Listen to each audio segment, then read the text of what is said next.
व्यासाय विष्णुरूपाय व्यासरूपाय विष्णवे नमो वै ब्रह्मनिधये वासिष्ठाय नमो नमः। कूजन्तं राम रामेति मधुरं मधुराक्षरम् आरुह्य कविताशाखां वन्दे वाल्मीकिकोकिलं। श्रुतिस्मृतिपुराणानाम् आलयं करुणालयं नमामि भगवत्पादशङ्करं लोकशङ्करम्। वागर्धाविव सम्पृक्तौ वागर्धप्रतिपत्तये जगतः पितरौ वन्दे पार्वती परमेश्वरौ।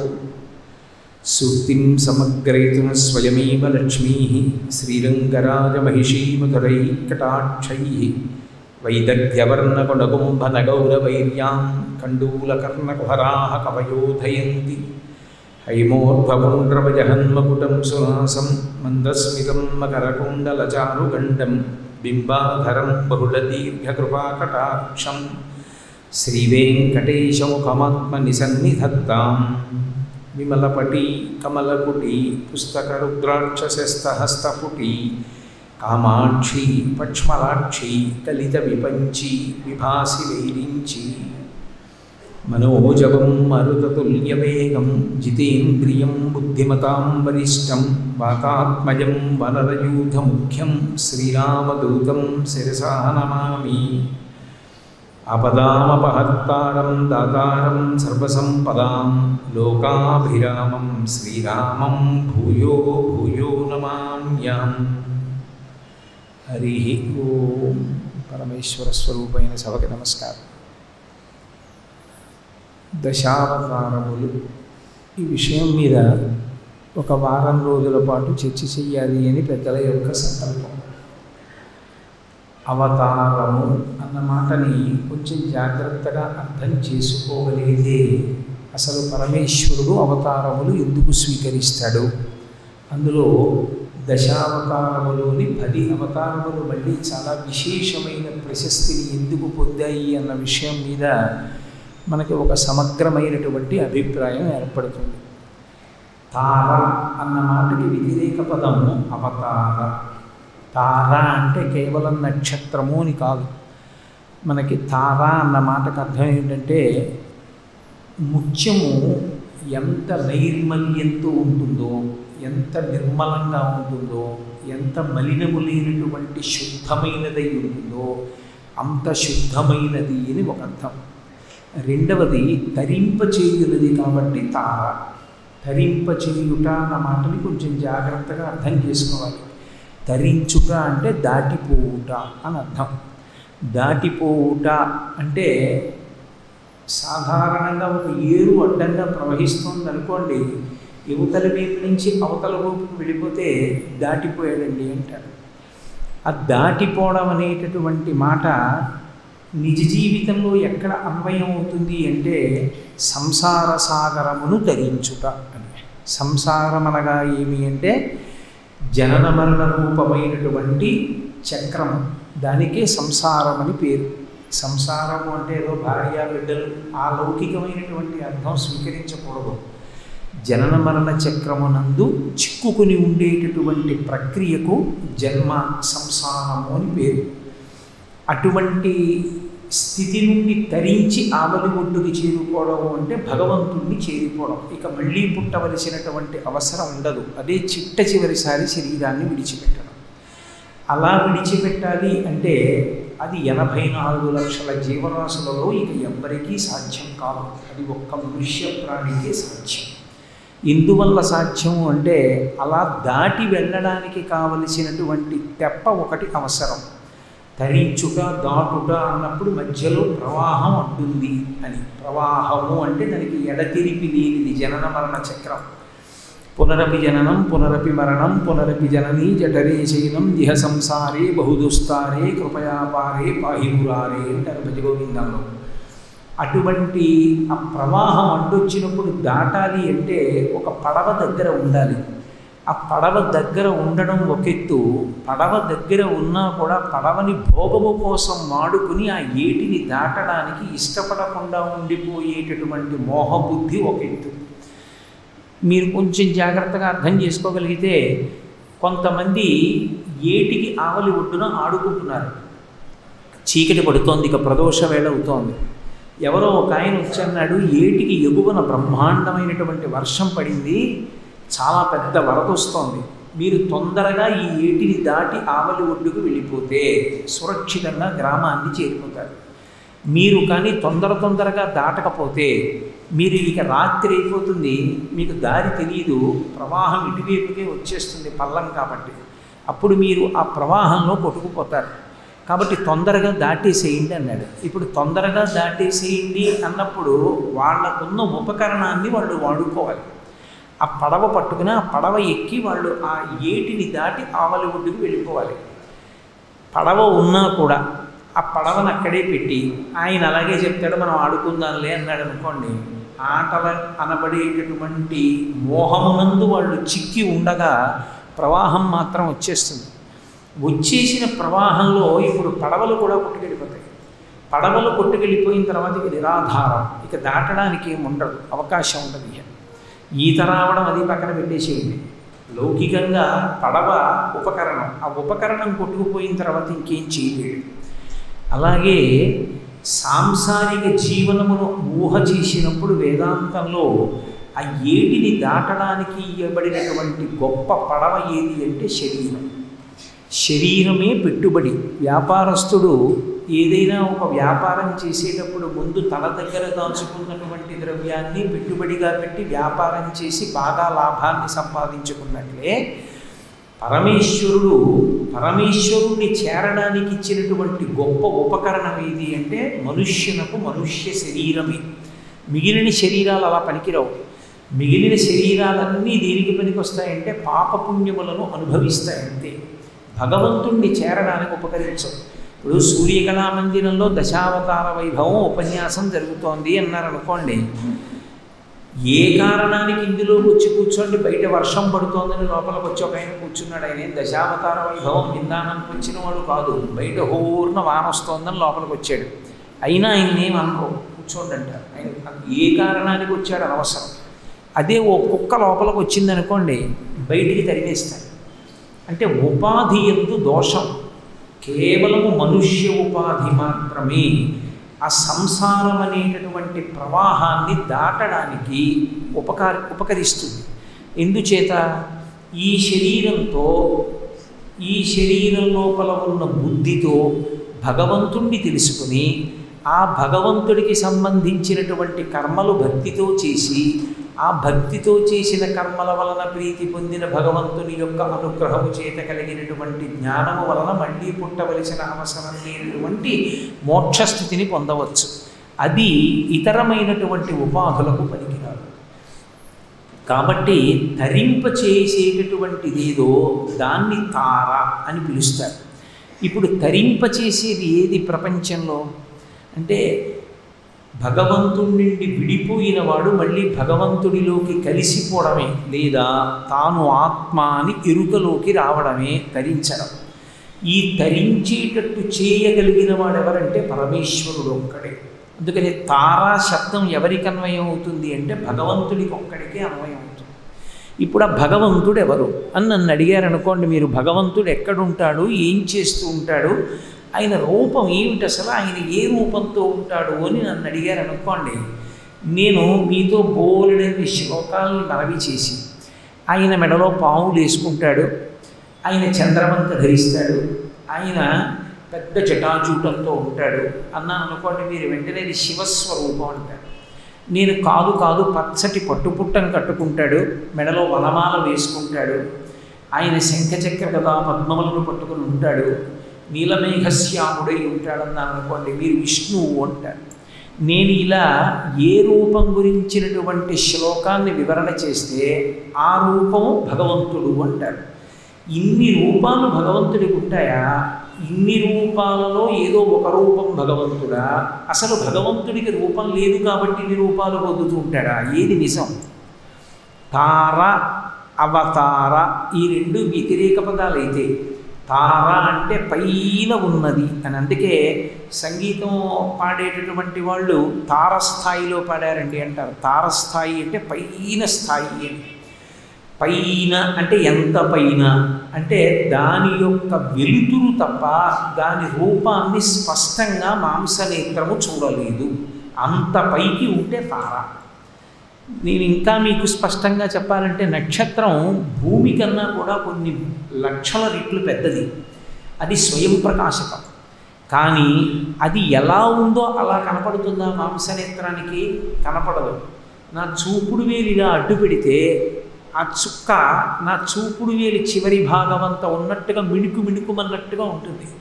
నిజంగా నక్షత్రం యొక్క స్థితి అదే. అలా ఉంటుందా తార? అలా ఉండదు. భూమి కన్నా కొన్ని వేల రెట్లు పెద్దది, స్వయం ప్రకాశకం. అయినా నాకు ఒకలా కనపడుతోంది. యథార్థ స్వభావము మనకి అందకుండా ఉండడానికి కారణం ఏమిటి అంటే అది మన మాంసనేత్రముతో చూడడానికి వీలైనంత దగ్గరకి కాకుండా చాలా దూరంగా ఉంది. అంత దూరంగా ఉంది కాబట్టి దాని రూపం ఏమిటో మనకు అవగతం కాదు. అవగతం కాక మిణుక్కుమంటోందంటాం. కానీ తార ఎంత దూరంగా ఉంటుందో భగవంతుడు అంత దూరంగా ఉంటాడు. అంత దూరంగా ఉంటే భగవానుడు ఈ లోకం ఎలా నడుస్తోంది, ఇవన్నీ ఎలా నడుస్తున్నాయి అంటే అప్పుడు భగవంతుడు అనేవాడు చెరువులో ఉన్నవాడు కాడా? మరి తారా శబ్దాన్ని అలా అన్వయించేస్తే మరి అవతార అంటే కిందకి రావడం, కిందికి రావడానికి తార అంటే పైన ఉన్నాడని నేను అన్నాను అనుకోండి. అంటే భగవంతుడి దగ్గరలో ఉన్నవాడు కాడా అంటే మీరు అసలు పరమరహస్యం ఒకటి ఉంది వేదాంతం. అసలు భగవానునకు యథార్థమునకు రూపము లేదు. అసలు ఈశ్వరునకు రూపం లేదు.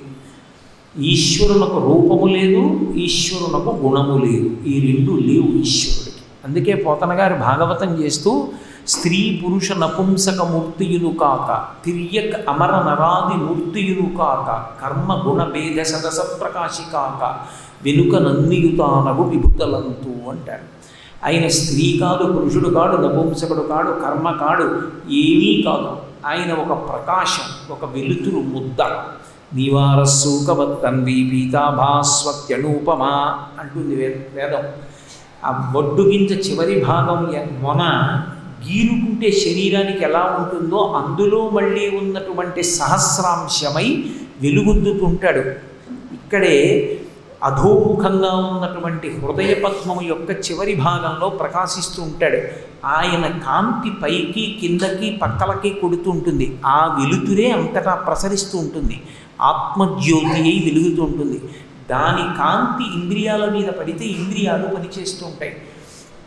నానాచిత్రఘటోదరస్థిత మహాదీప ప్రభాభాస్వరం జ్ఞానం యస్య చక్షురాదికరణద్వారా బహిస్పందతే జానామీతి తమేవ భాంతమనుభాగ్యే తత్సమస్తం జగత్ అంటారు శంకరాచార్యుల వారు. ఆ కుండకి 9 కన్నాలు పెట్టి దీపం పెట్టి కుండ బోర్లిస్తే 9 కన్నాల నుంచి కాంతులు వస్తాయి. ఈ 9 కుండ కన్నాల్లోంచి వచ్చేటటువంటి కాంతి కుండది కాదు, కుండ లోపల పెట్టినటువంటి దీపానిది. అలాగే ఇక్కడే వెలుగుతున్నటువంటి పరమేశ్వరుని యొక్క జ్యోతి, ఆ భాష, ఆ కాంతి కొడుతుంటుంది ఇంద్రియాల మీదకి. ఆ కాంతిని ఆధారం చేసుకుని అన్నీ పని చేస్తుంటాయి. ఇప్పుడు అందరికన్నా దగ్గరగా ఉన్నవాడెవరు? ఆయనే. అందరికన్నా దగ్గరగా ఉన్నవాడు ఆయనే. అయినా ఆయనని చూడడం మాత్రం ఈ మాంసనేత్రానికి సాధ్యం కాదు. ఎందుచేత అంటే ఈ మాంసనేత్రానికి ఓ పరిమితి ఉంది. దీనికి ఉన్న పరిమితి ఏమిటి అంటే రెప్ప పైకెత్తితే ముందుకు చూస్తుంది. ముందుకి చూస్తే కనపడేదంతా జగత్. మీరు కొంచెం జాగ్రత్తగా దీన్ని పట్టుకోవలసి ఉంటుంది. ఈ కన్ను విప్పితే కనపడేదంతా జగత్. జగత్ అంటే జాయతే గచ్చతే ఇది జగత్.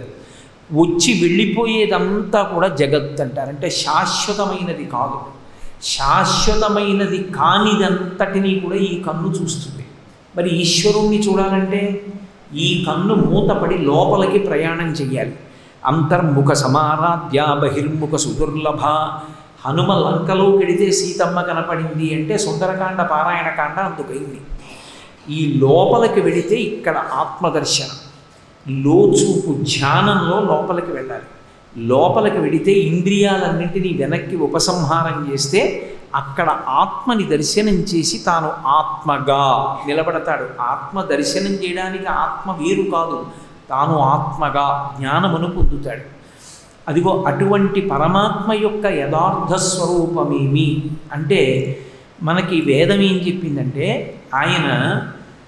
సర్వభూతేషు గూఢః సర్వవ్యాపి సర్వభూతాంతరాత్మ కర్మసాక్షి సర్వభూతాధివాసః సాక్షీ చేతో కేవలో నిర్గుణశ్చ.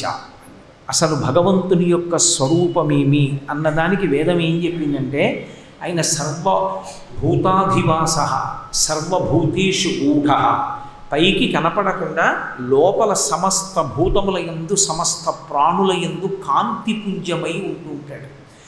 ఆ కాంతిపుంజమై ఉన్నటువంటి పరమాత్మ అంతటా నిండిపోయి ఉంటాడు. అంతటా నిండిపోయినా చూడడానికి మాత్రం కనపడడు. ఎలా కనపడకుండా ఉంటాడు అంటే పాలలోని నెయ్యి వలె. నెయ్యి ఎక్కడుంటుంది? పాలలోనే ఉంటుంది. పాలలోంచే బయటకు వస్తుంది నెయ్యి. కానీ నేను పాలు మీకు ఇచ్చి ఏది నెయ్యి తీయండి అన్నాను అనుకోండి, ఇదిగోనండి నెయ్యిని మీరు తీయగలరా? తీయలేరు. పాలలో ఉన్నటువంటి నెయ్యి పైకి రావాలంటే కొంత ప్రక్రియ అవసరం.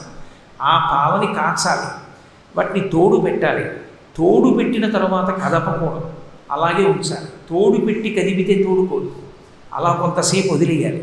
అది తోడుకుంటుంది. తోడుకున్న తర్వాత కవ్వం దింపాలి. కవ్వం దింపి భాండము బద్దలైపోకుండా జాగ్రత్తగా చిలకాలి. ఇప్పుడు వెన్న పైకి తేలుతుంది. తేలిన వెన్నని చేతితో తీసి పాత్రలో వెయ్యాలి. దాన్ని అగ్నిహోత్రం మీద సంస్కరించాలి. అంటే దాన్ని బాగా కాచాలి. అందులోంచి నెయ్యి వస్తుంది. ఇప్పుడు ఆ నెయ్యి ఎక్కడున్నది? పాలలో ఉన్నదే. పాలలో ఉన్న నెయ్యి నెయ్యిగా పైకి రావాలంటే కొంత పద్ధతి అవసరం అవుతుంది. అలాగే ఇందులోనే ఉన్నటువంటి ఆత్మని తెలుసుకోవాలి అంటే అంతటా ఉన్నది ఆత్మేనండి. జగత్తంతా జగన్నాథుడే, విశ్వమంతా విశ్వనాథుడే అంటే సరిపోదు. విశ్వమందున్న విశ్వనాథుణ్ణి, జగత్తుగా ఉన్న జగన్నాథుణ్ణి తెలుసుకోవడానికి కొంత సాధన అవసరం అవుతుంది. అక్కడ శాస్త్రము, గురువు, తపస్సు, ధ్యానము ఇలాంటివి అవసరం అవుతాయి. ఎవడు అవి చేశాడో వాడే పాలలోని నెయ్యిని చూడగలడు తప్ప అందరికీ పాలలో నీతిని చూడడం సాధ్యం కాదు. పాలలోని నెయ్యి ఉన్నా ఇదిగోనండి నెయ్యిని పాలలోంచి చూపించడం సాధ్యం కాదు. కానీ నెయ్యి అంటూ వస్తే పాలలోంచే రావాలి. పాలలోంచి నీతిని తేవడానికి ఒక ప్రక్రియ ఎలా అవసరమో భగవంతుణ్ణి మాంసనేత్రంతో చూడాలన్నా, లోపలికి వెళ్ళి ఆత్మగా అనుభవాన్ని పొందాలన్నా రెండిటికీ కూడా సాధన అవసరం. ఇందులో చమత్కారమైన విషయం ఏమి అంటే భగవంతుడు అంతటా నిండి ఉంటాడు. ఇప్పుడు నేను చెప్పానే పాలలో నెయ్యి వలె. ఆయన ఘృతరీతి ఘనీభూతం సచ్చిదానంద విగ్రహం అంటుంది లింగ పురాణం. గడ్డ కడతాడు. గడ్డ కట్టి కిందకి దిగొస్తాడు. ఎందుకు అలా గడ్డ కట్టి కిందకి దిగడం? ఆయనకి అవసరం ఏమిటి? అసలు అలా ఒక రూపంతో రావలసిన అవసరం ఏమిటి?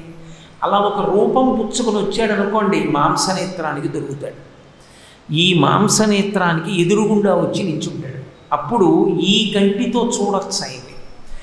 ఈ కంటితో చూడడానికి వీలుగా ఆయన వచ్చి కిందకు వచ్చి నించుంటాడు. అప్పుడు మన చేత్తో ఆయన్ని ముట్టుకోవచ్చు. మనం ఆయనకి పెట్టవచ్చు, ఆయన తింటాడు. ఆయన మనకి పెడతాడు, మనం తినచ్చు. ఇది సాధ్యం అవుతుంది. ఈ సాధ్యమైన ప్రక్రియకి అవతార అని పేరు. దానిని అవతారం అంటారు. అంటే ఈశ్వరుడు ఎప్పుడైనా ఈ మాంసనేత్రానికి దొరికేటట్టుగా కిందకు వచ్చేస్తే తారాకి వ్యతిరేక పదం అవతార. అందుకే అవతార అన్న మాటకి మీకు నిఘంటువు చూస్తే క్రిందికి వచ్చుట అని కనపడుతుంది. క్రిందికి వచ్చుట అన్న మాటకు అర్థం ఏంటంటే ఎక్కడో ఉన్నాడనడమే తప్ప ఇక్కడున్నాడని చూడడానికి వీలు కాని పదార్థం చూడడానికి వీలుగా పైకొచ్చి, అలా పైకొచ్చి నిలబడితే ఎదురుగుండా వస్తే అప్పుడు దానికి అవతారము అని పేరు. అసలు అలా రావడం ఎందుకు? అలా రావాలనుకున్నాడు అనుకోండి, ఎందుకు వస్తాడని అడిగింది వేదం.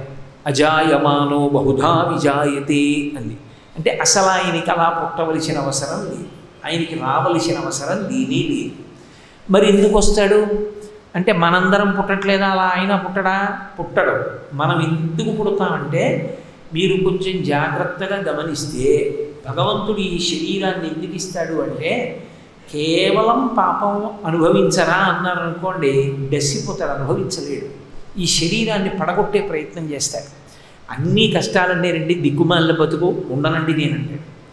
అందుకని ఏం చేస్తాడో, ఏదో 4 రోజులు బాగా 45 డిగ్రీలు ఎండ కాసి ఓ రోజు సాయంకాలం వాన పడింది అనుకోండి, మళ్ళీ అమ్మయ్య అంటాడు. మళ్ళీ మర్నాడు కాసే 45 డిగ్రీలకి సిద్ధంగా ఉంటాడు.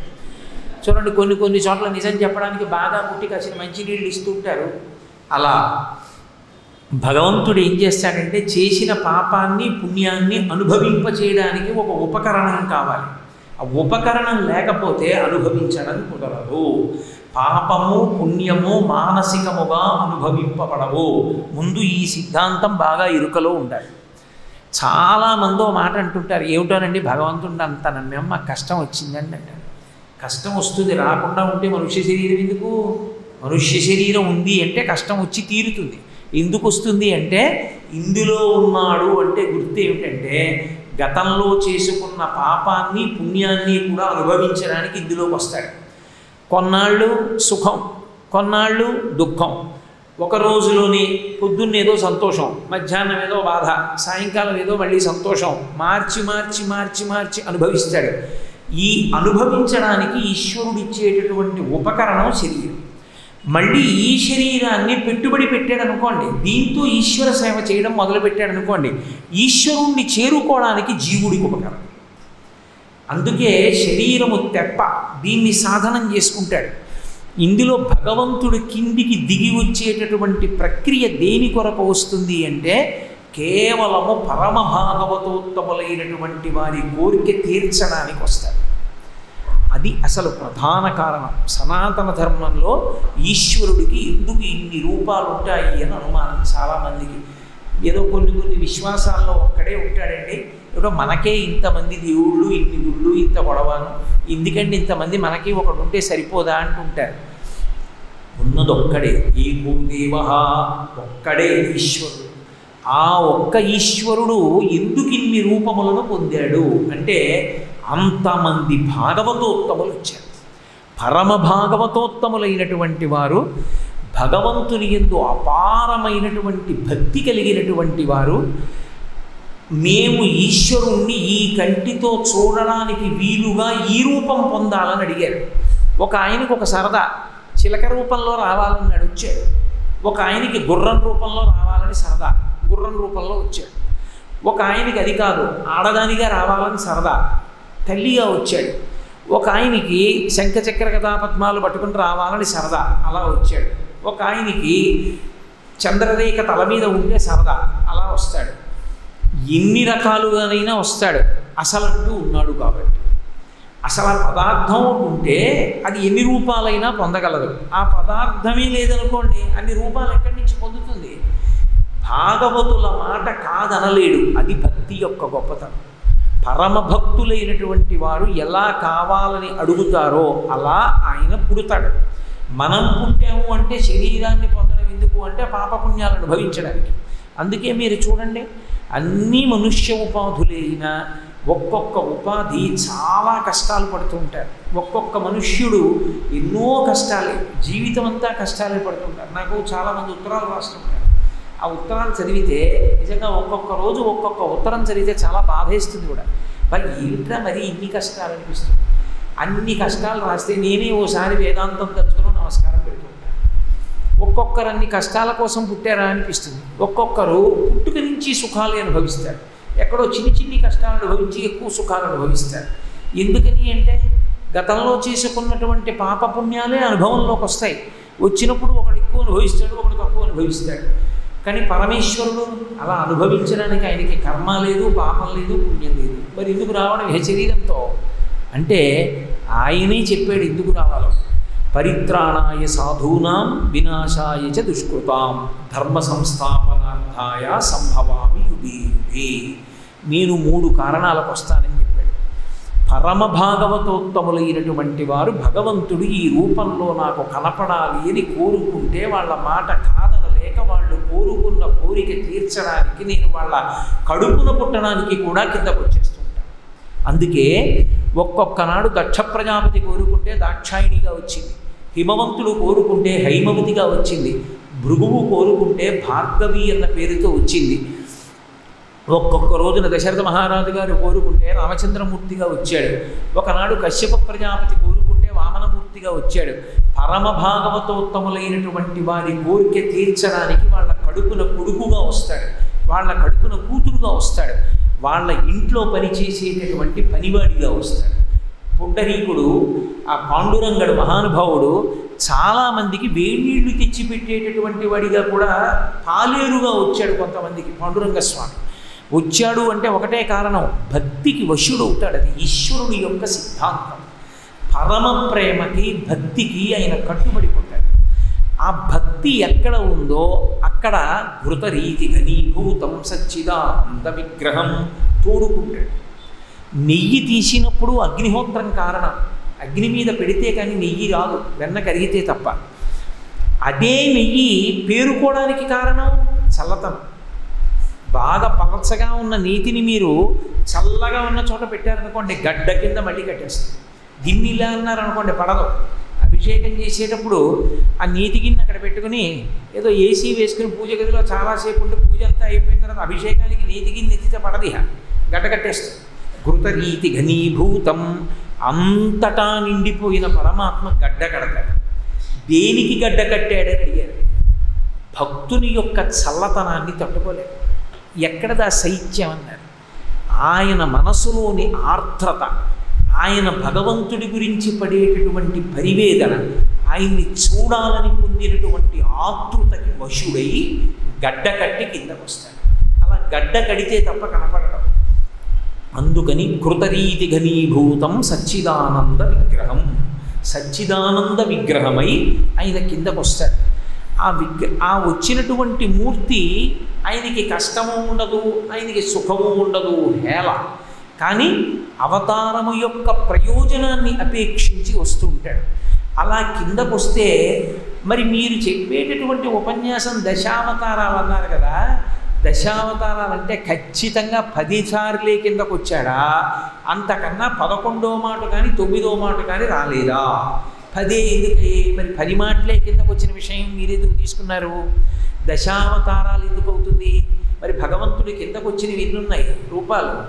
ఎన్ని రూపాలున్నాయో.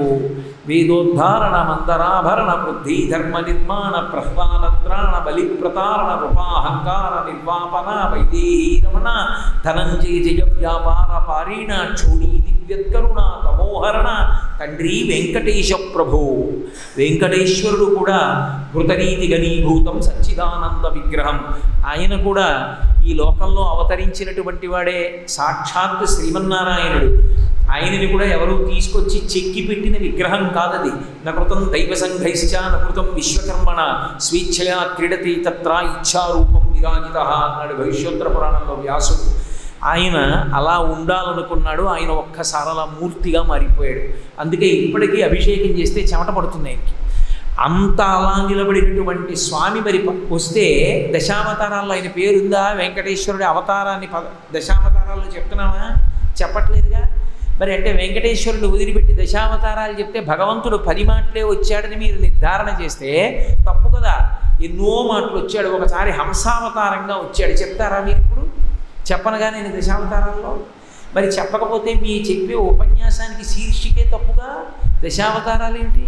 దశావతారాలంటే 10 మాటల కిందకు వచ్చాడు అని చెప్పినట్టు. 10 మాటల కిందకు రావడం 10,000 మాటలు కిందకు వచ్చాడు. 10,000 మాటలు కిందకు వస్తే నువ్వు ఉపన్యాసం చెప్తే 10,000 రూపాయలు చెప్పు కిందకు వచ్చేది. లేకపోతే మానే. నేను చెప్పలేనండి ఎన్ని మాటలు వచ్చాడో అని ఒక్క మాట అంటాను, 2 నిమిషాలు ప్రసంగం చేస్తానని వెళ్ళిపోయి. అందుకని దశావతారాలు ఏమిటి? 10 మాటలే వచ్చాడని చెప్పడం ఏమిటి? నువ్వెవరివి దాన్ని మళ్ళీ సంకుచితం చేసి ఏదో 10 మాటలు వచ్చారని నిర్ధారించడం ఏమిటి? అంటే మరి దశావతారాలన్న మాట ఎందుకు వచ్చింది? పైగా ఈ దశావతారాల్లో కల్కి అవతారం అని ఒక అవతారం ఉంది, 10వది. అది అసలు రానిది ఇంకా. అది ఎప్పుడో వస్తుంది కలియుగాంతంలో. కాబట్టి అది వచ్చేదాన్ని వచ్చి తీరుతుందని నమ్మకంగా చెప్పడానికి మళ్ళీ ఇదో విశేషం. వచ్చేస్తే అవతారం కిందకు వచ్చేసాడు కాబట్టి వస్తాడు అని అవతారం. వస్తాడు అని నీకేమి నమ్మకం అంటే వ్యాసో నారాయణ స్వయం. నారాయణుడు వ్యాసుడు చెప్పాడు కలియుగాంతంలో వస్తోంది కల్కి అవతారం అని. కాబట్టి వ్యాసుని వాక్కు తిరుగులేదు, విశ్వాసం కాబట్టి 10ది కూడా అవతారం వచ్చి తీరుతుంది కాబట్టి వచ్చింది కిందే లెక్కేస్తాం. కాబట్టి ఇక 9. ఇప్పుడు మరి ఇలా ఎందుకు తగ్గించారు? అనేకమైన అవతారాలు లేవా? పరమశివుడికి దక్షిణామూర్తి ఒక అవతారం ఉంది, పరమశివుడికి ఊర్ధ్వతాండవమూర్తి అని ఒక అవతారం ఉంది, పరమశివుడికి దారుకావనంలో భిక్షాటనమూర్తి అని ఒక అవతారం ఉంది. ఈ అవతారాలన్నీ చెప్తామా? చెప్పం. మరి దశావతారాలు అన్న మాట ఎవరికి అన్వయం? విష్ణు స్వరూపానికే అన్వయం. దశావతారములు అన్నప్పుడు ఒక్క విష్ణువు యొక్క అవతారాలే చెప్తారు. ఇక శివావతారం అందులో ఏమీ రాదు.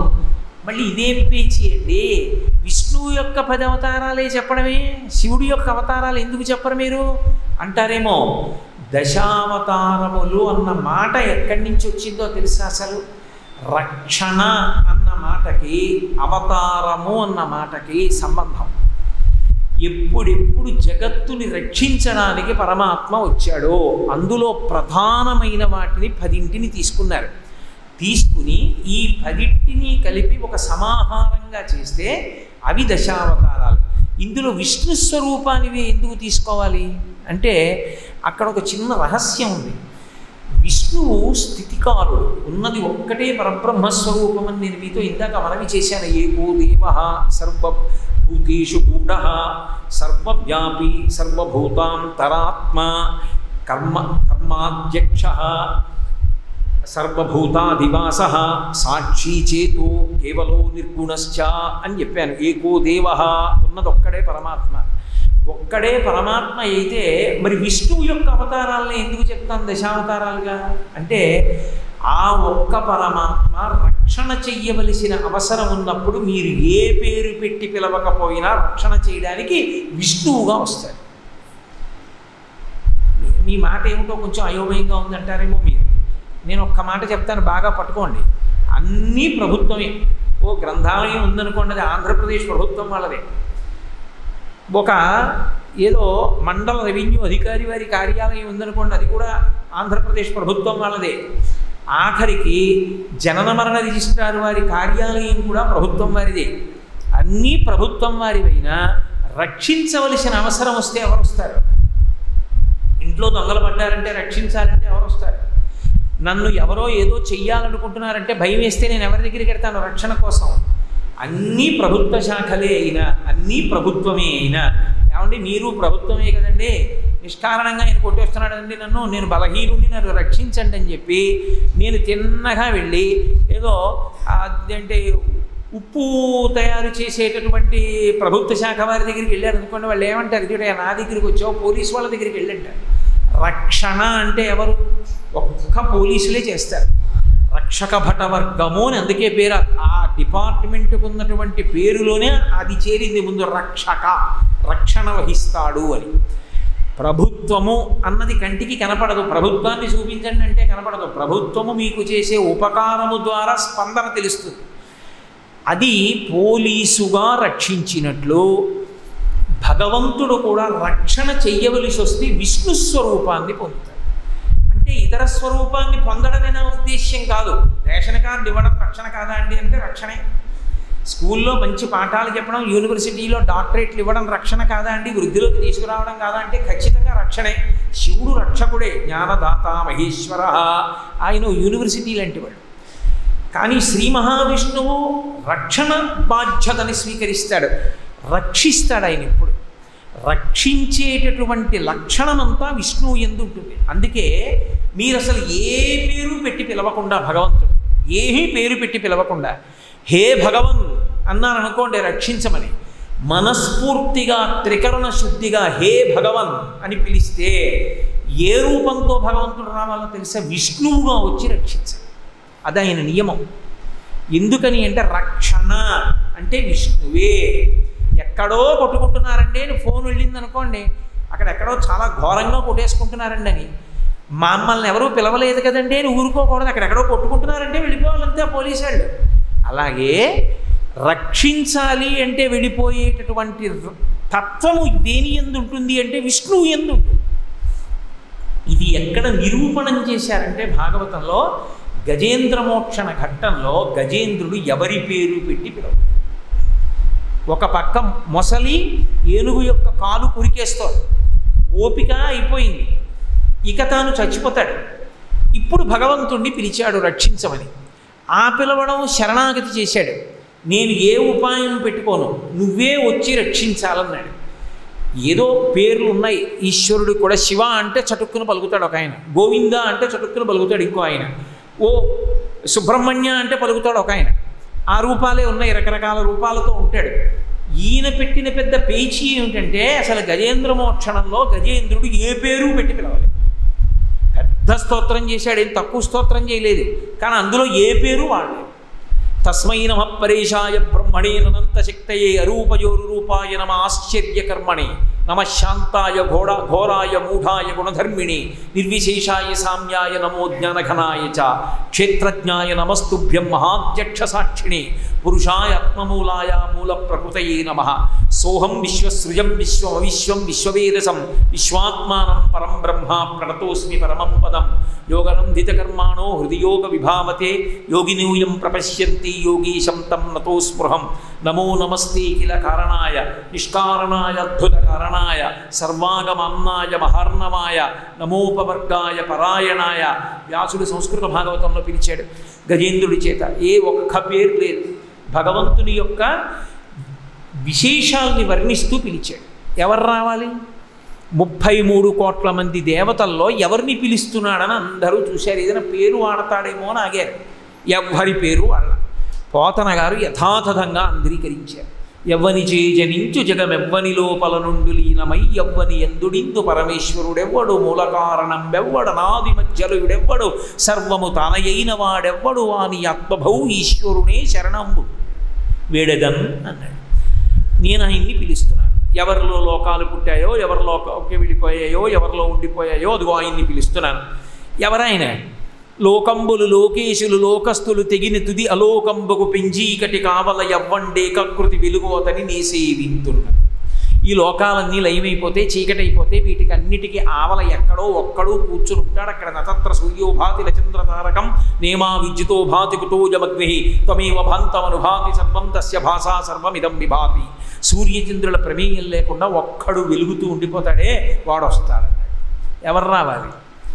ఎవరి పేరు పెట్టి పిలవకపోతే విష్ణువు బయలుదేరాడు. ఆయన ఎందుకు బయలుదేరడం? మరి ఆయన్ని పిలవలేదుగా, విష్ణోహో అనేం పిలవాలా? విష్ణు సహస్రంలో పేరు పెట్టలేదుగా. అది పోతన గారి భాగవత రహస్యం. ఎప్పుడెప్పుడు రక్షణ కావలసి వచ్చిందో అప్పుడప్పుడు స్థితికారుడిగా వెళతాడు. స్థితికారుడు అన్న మాట అందుకు వచ్చింది. సృష్టి స్థితి లయములు అన్న మాట అందుకు వచ్చాయి. స్థితి అంటే రక్షణ, నిలబెట్టుట, ఉన్నది ఉంచుట. యోగము, రక్షణ, ఇవి రెండూ చెయ్యాలంటే విష్ణు స్వరూపంతో వస్తాడు భగవాన్. అంత మాత్రం చేత శివస్వరూపంతో రాడని మీరు అనకూడదు. ఎందుకో తెలుసా? అసలు నిజానికి ఒక్కడే పరమేశ్వర స్వరూపం అని నేను మీకు మొట్టమొదటి నుంచి మనవి చేస్తాను. శివస్వరూపంగా కూడా వస్తాడు. అందుకే బాగా పరిణతి కలిగినటువంటి వారు భగవంతుణ్ణి ప్రార్థన చేస్తే ఒక అక్షరం మీరు మార్చవలసిన అవసరం లేకుండా అదే శ్లోకం అందరికీ అన్వయం అయిపోయేటట్టుగా ఇస్తారు. కాళిదాస మహాకవి రఘువంశం చేస్తూ ప్రార్థనా శ్లోకం ఇచ్చాడు. వాగర్ధ వివసంపృక్తౌ వాగర్ధ ప్రతిపత్తై జగత పితరౌ వందే పార్వతీ పరమేశ్వరౌ. వాక్కు అర్థము ఎలా కలిసి ఉంటాయో అలా పార్వతీ పరమేశ్వరౌ. పార్వతీ పరమేశ్వరులు ఒకరితో ఒకరు కలిసి ఉంటారు. ఆయన వామార్థ భాగమునందు ఆవిడ ఉంటుంది. వాళ్ళిద్దరూ జగత పితరౌ వందే, వాళ్ళిద్దరూ జగత్తుకి తల్లిదండ్రులు. వందే, నమస్కరించుతున్నాను అన్నాడు. ఇప్పుడు నేను ఆ శ్లోకాన్ని పార్వతీ పరమేశ్వరులకు కాళిదాసు నమస్కరించినాడు అని చెప్పాను అనుకోండి, అంతే. పార్వతీ పరమేశ్వరులకు నమస్కరించాడు. అదే శ్లోకం ఒక అక్షరం మార్చకుండా కాళిదాసు లక్ష్మీనారాయణులకు నమస్కరించాడు అని నేను అన్నాను అనుకోండి, అంతే. లక్ష్మీనారాయణులకే నమస్కరించాడు. ఎందుకో తెలుసా? వాగర్ధామివ సంపృక్తౌ వాగర్ధ ప్రతిపత్తయే జగత పితరౌ వందే పార్వతీప రమేశ్వరౌ అన్నాను అనుకోండి. ఇప్పుడు ఆయన లక్ష్మీనారాయణులకి నమస్కరించాడు, పార్వతీ పరమేశ్వరులకి నమస్కరించాడు. ఎందుకో తెలుసా? సంస్కృతంలో ఒక చమత్కారం ఉంది. పార్వతీపతి అనక్కర్లేదు, పార్వతీప అన్నాను అనుకోండి. ప అంటే పతి. అందుకని పార్వతీప అంటే పార్వతీదేవి యొక్క పతి, అంటే పార్వతీతో కలిసి ఉన్నవాడు. అంబ సదాశివ, సాంబ సదాశివ, సాంబ సదాశివునికి నమస్కరిస్తున్నాను. పార్వతీప రమేశ్వరవు, రమ లక్ష్మీదేవి, రమేశ్వరవు లక్ష్మీదేవి యొక్క ఈశ్వరుడు విష్ణువు. లక్ష్మీనారాయణులకు పార్వతీ పరమేశ్వరులకు నమస్కరించుతున్నాను. అదే శ్లోకంలో మీరు ఒక్క అక్షరం కొత్తగా తేవక్కర్లేదు, ఉన్న అక్షరం తీసేయక్కర్లేదు. చదివేటప్పుడు మీరు ఎక్కడ ఆపారన్న దాన్ని బట్టి మీరు ఎవరికి నమస్కారం చేశారో తెలిసిపోతుంది. పార్వతీ పరమేశ్వరవు అన్నాను అనుకోండి, ఒకవేళ నా కులదైవం పార్వతీ పరమేశ్వరులు అయితే వాళ్ళకి నమస్కరించాను, వాళ్ళే లక్ష్మీనారాయణులు కూడా అని నా మనసు సంతోషించి పార్వతీ పరమేశ్వరులకు లక్ష్మీనారాయణులకు కూడా నమస్కరించుతున్నాను అనాలనిపించింది అనుకోండి, పార్వతీప రమేశ్వరవు అన్నాను అనుకోండి, ఇద్దరికీ నమస్కరించాను. పూర్వం అంత అద్భుతమైన శ్లోకాలు వచ్చి, ఎందుకని అంటే పరిణతి, వాళ్ళు ఈశ్వరుని యందు అభేదతత్వాన్ని చూసేవారు. అలా శివుడు రక్షకుడు కాడని నేను సిద్ధాంతీకరించట్లేదు, కానీ ఇందాక మీతో చెప్పినట్టు రక్షణ అంటే మొట్టమొదట రక్షణ బాధ్యత పోలీసులదైనట్లు, అసలు స్థితికార లక్షణము అంటే రక్షించవలసిన ప్రథమ కర్తవ్యంతో ఉండేటటువంటి వాడు శ్రీ మహావిష్ణువు. ఒక్కొక్కసారి విష్ణువుకి కూడా ఉపద్రవం వచ్చేస్తుంది, అప్పుడు ఎవరు రక్షిస్తారు? శివుడు రక్షిస్తుంటాడు. అదో గమ్మత్తు. హలాహలం పుట్టినప్పుడు శ్రీ మహావిష్ణువు కూడా కైలాసానికి వెళ్ళిపోయి అయ్య బాబోయ్ ఈ హలాహలం వచ్చేసింది, మమ్మల్ని రక్షించమని చని కైలాసముజొచ్చి శంకరుడి వాసద్వారముంజేరి ఈశని దవ్వారికులట్టు పట్టతల మంచుంజొచ్చి కుయ్యో మొర్రో విను మాలింపము చిత్తగింపుము దయన్ వీక్షింపు మంచు అంబుజాలన ముఖ్యల్ కది రక్తరక్షణ కళా సంరంభుని శంభుని ఆయన దగ్గరికి వెళ్ళారు. పెడితే ఆయన అన్నాడు, హరిమది ఆనందించిన హరినక్షి జగంబులల్లయానందించున్ హరియును జగములు వెచ్చక గరళను వారించుటొప్పు కవలదలక్ష. మీ అన్నయ్య స్థితికారుడు శ్రీ మహావిష్ణువు లోకాలు కాలిపోతుంటే బాధపడుతున్నాడు, ఆయన్ని రక్షించడానికి లోకాలని నేను రక్షిస్తాను, హలాహలం నేను పుచ్చేసుకుంటా అన్నాడు. ఇప్పుడు ఎవరు రక్షకుడు? విష్ణువుకి రక్షకుడు శివుడు అయ్యాడు. ఒక్కొక్కప్పుడు శివుడికి రక్షకుడు విష్ణువు అవుతాడు. అదో గమ్మత్తు ఉంటుంది. మళ్ళీ శివుడు ఎప్పుడో ఎవరి కడుపులోకి వెళ్ళిపోతాడు, మహాభక్తితో ఆయన అడిగాడు. పార్వతీదేవి ఆయన్ని బయటికి తీసుకురమ్మంటుంది, అప్పుడు ఈయన మళ్ళీ వెళ్ళి ఆయన్ని కడుపు చీల్చి ఆయన్ని వచ్చి శివుడిని బయటికి తీసుకొస్తూ ఉంటాడు. కాబట్టి ఇవి చమత్కారాలంతే. అలా శివుడు విష్ణువు అని రెండు ఉన్నాయని మీరు అనుకుంటే, అసలు పౌరాణిక వాంగ్మయంలో ఒక విష్ణువే రెండుగా ఎదురుపడుతుంటారు ఒకరికొకరు. రాముడికి పరశురాముడు అడ్డుపడితే ఎవరికి ఎవరు అడ్డుపడ్డట్టు? విష్ణువా కాదా? పరశురాముడు విష్ణువే, రాముడు విష్ణువే. మరి అప్పుడు ఎవరికి ఎవరు ఎదురుపడ్డారు? విష్ణువుకి విష్ణువే ఎదురుపడ్డారని చెప్పాలి. అప్పుడు శివకేశవులు అంటే పోనీ ఏదో పెద్ద సిద్ధాంతాలు చేస్తున్నారు. మరి పరశురాముడు రాముడు విషయంలో ఒక పరమాత్మ అదే విష్ణువు రెండు రూపాలుగా కలుసుకున్నాడా లేదా? ఒక ప్రమిదలో రెండు దీపాలు వెలిగితే మీకేమిటి అభ్యంతరం? రెండూ ఒక లక్షణమే. అలా పరమేశ్వరుడు ఎన్ని రూపాలతోనైనా ప్రకాశించి లీల చేస్తూ ఉంటాడు. కలియుగంలో వెంకటేశ్వర స్వామి వారు ఆదివరాహస్వామి వారు కలుసుకోవాలా కొండ మీద? ఆదివరాహస్వామి ఎవరు, వెంకటేశ్వర స్వామి ఎవరు? రెండు విష్ణుతత్వాలు కావు, రెండు కలుసుకోవాలా? అంటే మరి రెండు విష్ణు స్వరూపాలే అయితే రెండు ఇలా కలుసుకోవడం ఎలా సంభవం అండి? అదో లీల, అదో సంతోషం, అదో సరదా. మీకు నచ్చిన ఒక నాయకుడే 5 పాత్రలు ఇస్తే సంతోషించినట్టు. అలా పరమేశ్వరుడు కూడా లీల చేస్తాడు. అందుకని ఆయన రక్షకత్వం వహిస్తాడు. రక్షకత్వం వహించడం అనేటటువంటి దానిలో ప్రధానమైనటువంటి కర్తవ్యం ఎవరిది అంటే విష్ణువు. అందుకే గజేంద్ర మోక్షణంలో ఎవరి పేరు పెట్టి పిలవకపోయినా ఎవరు పరిగెత్తుకొచ్చారంటే విష్ణువు పరిగెత్తుకొచ్చారు. పరిగెత్తుకొచ్చి రక్షణ చేశారు. రక్షణ విష్ణువుది కనుక దశావతారములు అని చెప్పవలసి వచ్చినప్పుడు విష్ణు అవతారములే చెప్పాలి. కాబట్టి తప్పులే. కాబట్టి దశావతారములు విష్ణువువి చెప్తే శివుడివి చెప్పలేదేమిటండి? ఒక్కటి కూడాను అని అడగకూడదు. రక్షణకి సంబంధించినది అవతారము కిందికి వస్తూ ఉంటాడు. కాబట్టి రక్షణ అన్న మాటలో 3 లక్షణములు ఉంటాయి. నిన్ను చూడకుండా ఉండలేనన్న వాడి కోసం రావడం ఒక ఎత్తైతే, ధర్మాన్ని పాడు చేసేవాడిని చంపడానికి వస్తాడు. మళ్ళీ ఇక్కడ ఒక పెద్ద పేచి. చాలామంది యొక్క ఉద్దేశ్యం ఎలా ఉంటుందంటే, అలా చంపినప్పుడు క్రూరుడు, భక్తుణ్ణి కాపాడినప్పుడు రక్షకుడు అనుకుంటుంటారు. కాదు, మీరు చాలా జాగ్రత్తగా ఆలోచన చేస్తే అసలు క్రూరులైనటువంటి రాక్షసుల్ని సంహరించడం కూడా భగవంతుని యొక్క కారుణ్యమే. ఒక ఆయనకి పెద్ద కురిపేసిందండి. డాక్టర్ గారి దగ్గరికి వెళ్ళాడు. ఇక ఇది మందులకు తగ్గదయా, దీంతో నువ్వు బాధపడలేవు, దీనివల్ల శరీరం పాడైపోతుంది, ఇది తీసేస్తాను ఈ కురుపు అన్నాడు. తీసేసేయండి డాక్టర్ గారు అన్నాడు. ఓ కత్తెట్టు కోసేశారు డాక్టర్ గారు. ఇప్పుడు డాక్టర్ గారికి కురుపు మీద కోపమా, డాక్టర్ గారికి నా మీద కోపమా? ఎందుకు కోసేశారు కురుపుని? కురుపుని కోసేయడం, దానివల్ల నేను బాధపడడం నా బాధని తగ్గించడానికి. కురుపుని కోసి బాధ పెట్టడం ఎందుకు అంటే, నేను బతికున్నన్నాళ్ళు బాధపడకుండా ఉండడానికి, కురుపు వల్ల నా శరీరం పాడైపోకుండా ఉండడానికి, దుష్టాంగమును ఖండించి శిష్టాంగమును రక్ష చేయడంలో డాక్టర్ యొక్క కారుణ్యం ఎలా ఉంటుందో, భగవంతుడు కూడా ఒరే ఇంకా వీడు ఉపాధితో ఉంటే ఇలాంటి పనులే చేస్తున్నాడు, వీడి వల్ల లోకానికి శాంతి లేదు, వీడు పాడైపోతున్నాడు, కాబట్టి విడిపించేస్తానని విడిపించేస్తాడు శరీరంలోంచి. ఆ విడిపించేయడం కూడా కారుణ్యమే తప్ప ఆయన ఏం క్రౌర్యంతో విడిపించడు. అందుకే మీరు చాలా జాగ్రత్తగా గమనించండి. మీకు ఏ ఇతర విశ్వాసమునందు ఆ మాట కనపడదు. మృత్యువుని దేవత అని పిలిచేటటువంటి ఏకైక విశ్వాసము సనాతన ధర్మం ఒక్కటే. మృత్యు దేవత అని పిలుస్తారు తప్ప మృత్యువుని పట్టుకుని దేవతా స్వరూపం కాదు అని అనం మనం. మృత్యుదేవత వచ్చిందండి, మృత్యుదేవత ఒడిలో ఆయన ఉరిగిపోయాడు అంటారు. మృత్యుదేవత నోటి 2 కోరల చిక్కి బ్రతికినొనక వేళ బ్రతుకవచ్చు అది ఆ శ్రీకృష్ణార్జున యుద్ధంలో. కాబట్టి మృత్యుదేవత నోటి, మృత్యుదేవత అంటాం ఎందుకని? 90 సంవత్సరాల వయసు వచ్చేసి తన మలమూత్రాలు తాను విసర్జించుకోలేకుండా మంచాన పడిపోయి ఉన్నటువంటి స్థితిలో కూడా ఇంకా ఉపాధిని పట్టుకుని వేలాడాలని అనుకుంటాడు జీవుడు. అప్పుడు మృత్యువు దేవతయే, ఓరి పిచ్చాడా, ఎన్నాళ్ళు ఇలా ఉంటావు, ఏం చేసుకుంటావు దాంతో?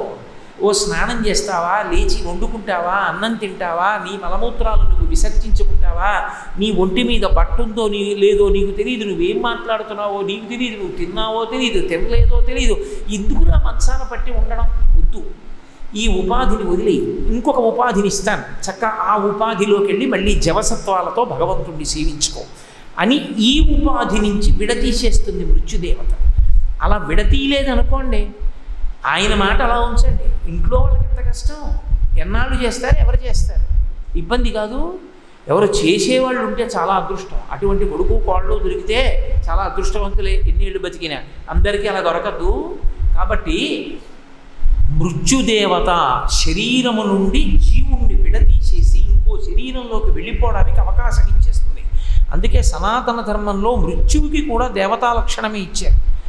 అటువంటి సనాతన ధర్మంలో రక్షకత్వము అంటే విష్ణువుది కాబట్టి ఆ విష్ణువు 10 మార్లు ప్రధానంగా దిగి వచ్చినటువంటివి ఏవి ఉన్నాయో, ఏవి విన్నంత మాత్రం చేత మనకి భగవంతుని యందు భక్తి అంకురిస్తుందో అటువంటి గాథలు ఉన్నటువంటి వృత్తాంతములు 10ంటికి దశావతారములని పేరు.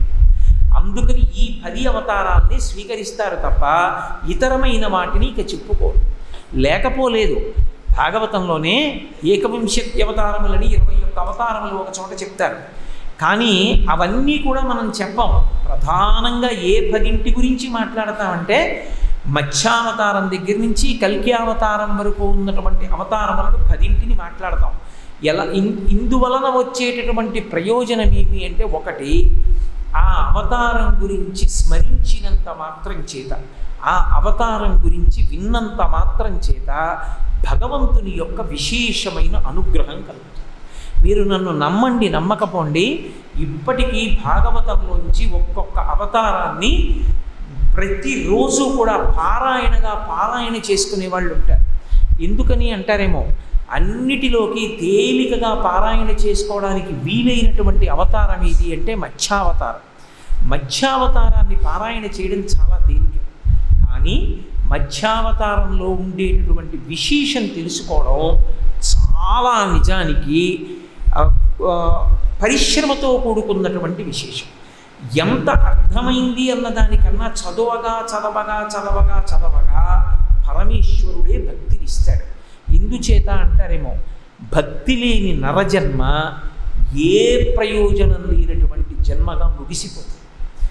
కారణం ఏమి అంటే, భగవంతుడు అన్ని భోగములను అనుభవించమనే జ్ఞానేంద్రియాలను ఇచ్చాడు. వేదం ఎలా చెప్పిందో అలా అనుభవించమని చెప్పాడు. నీ ఇష్టం వచ్చినట్లు అనుభవించవద్దు, అదొక్కటే ఈశ్వరుడు పెట్టిన షరతు. ధర్మంతో ముడివేసి భోగాలు అనుభవించు. నీకు కన్నిచ్చాను, నువ్వు చూడు, నేను చూడొద్దనను. ఒక జలపాతాన్ని చూడు, పూల తీగని చూడు, పుష్ప రాశిని చూడు, నీకు నీ కొడుకు వంక చూడాలనుకుంటే చూడు, నీ భార్య వంక చూడాలనుకుంటే చూడు, నీ తల్లి వంక చూడాలనుకుంటే చూడు, పరస్త్రీ వంక చూడాలనుకుంటే చూడు, తప్పులేదు. కానీ ఎప్పుడు ఎవరి వంక ఎలా చూడాలో అలాగే చూడాలి. అది ఆయన నియమం.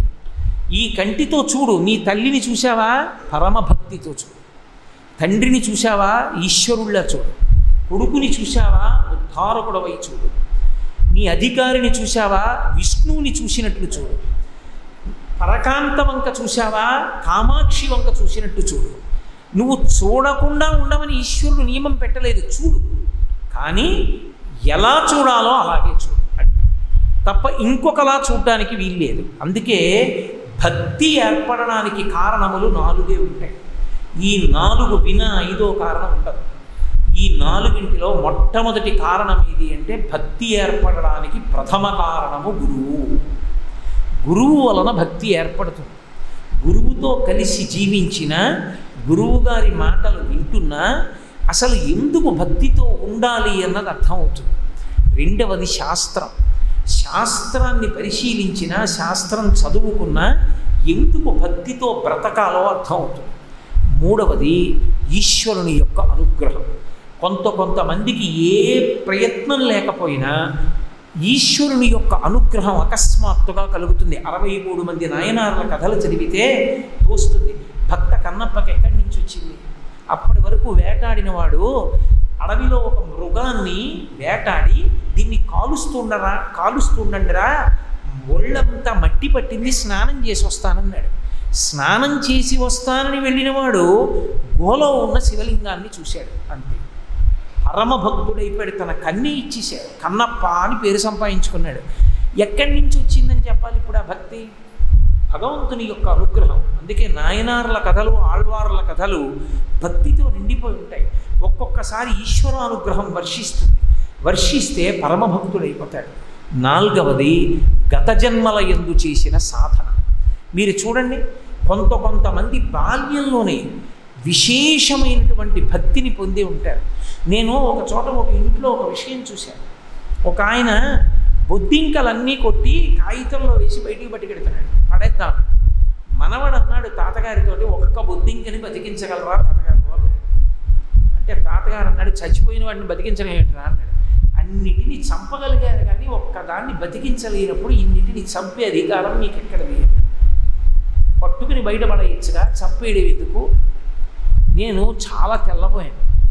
తాతగారికి రాని పరిణితి ఆ పిల్లవాడికి వచ్చింది అంటే ఏమనుకోవలసి ఉంటుంది? అది ప్రహ్లాదుడి భక్తి. గత జన్మలలో చేసుకున్నటువంటి సాధన అనుకోకుండా మంచి గ్రంథాల వైపుకి, పెద్దల వైపుకి, భగవంతుడి వైపుకి చిన్నతనం నుంచి నడిపించేస్తుంది.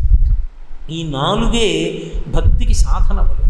భక్తి లేకపోతే ఏమవుతుంది అని మీరు నన్ను అడగచ్చు. భక్తి లేనివాడు, భక్తి ఉన్నవాడు కూడా భోగానుభవమునందు తేడా ఏమి ఉండదు, ఒక్కలాగే అనుభవిస్తాడు.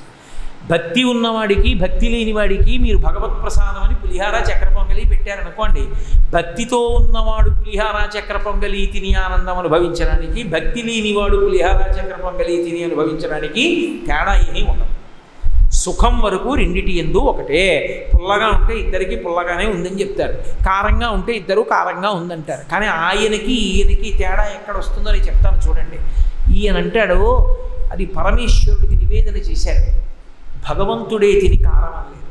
ఆయన ప్రసాదం నాకు కారం ఎందుకు అవుతుంది? అందుకు రుచి చెప్పను. ప్రసాదానికి రుచి లేదని ఈశ్వరోచ్ఛిష్టం, నా తండ్రి అనుగ్రహం అని తింటాడు. ఇంకొక ఆయనకి ప్రసాదం కాదు కావలసింది, రుచి కావాలి. అందుకని ఆయన ప్రసాదం చూడడు, రుచిని చూస్తాడు దాంట్లో. ఇప్పుడు భక్తి అన్నది మానసికమైన భావన, అందుకే దొరకదు. ఈయన భక్తుడా కాడా మీకేం బయటికి అలంకారాలు ఏమి ఉండవు. ఈయన భక్తుడు అని చెప్పడానికి అలంకారముల చేత సాధ్యము కాదు. రుద్రాక్షమాల వేసుకున్న వాళ్ళందరూ భక్తులే నిర్ధారించడం సాధ్యమయ్యే విషయం కాదు. భక్తి యథార్థమునకు ఎక్కడుంటుంది అంటే, తైలపాత్ర పైకెత్తి పట్టుకుని పోస్తే అలా ధార వచ్చి కింది పాత్రలో పడినట్టుగా ఏది చేస్తున్నా భగవంతుణ్ణి తలుచుకుని రమించిపోయే హృదయం ఉన్నవాడెవడో వాడు భక్తుడు. ఆ భావన పరిపుష్టి దేని వలన వస్తుంది?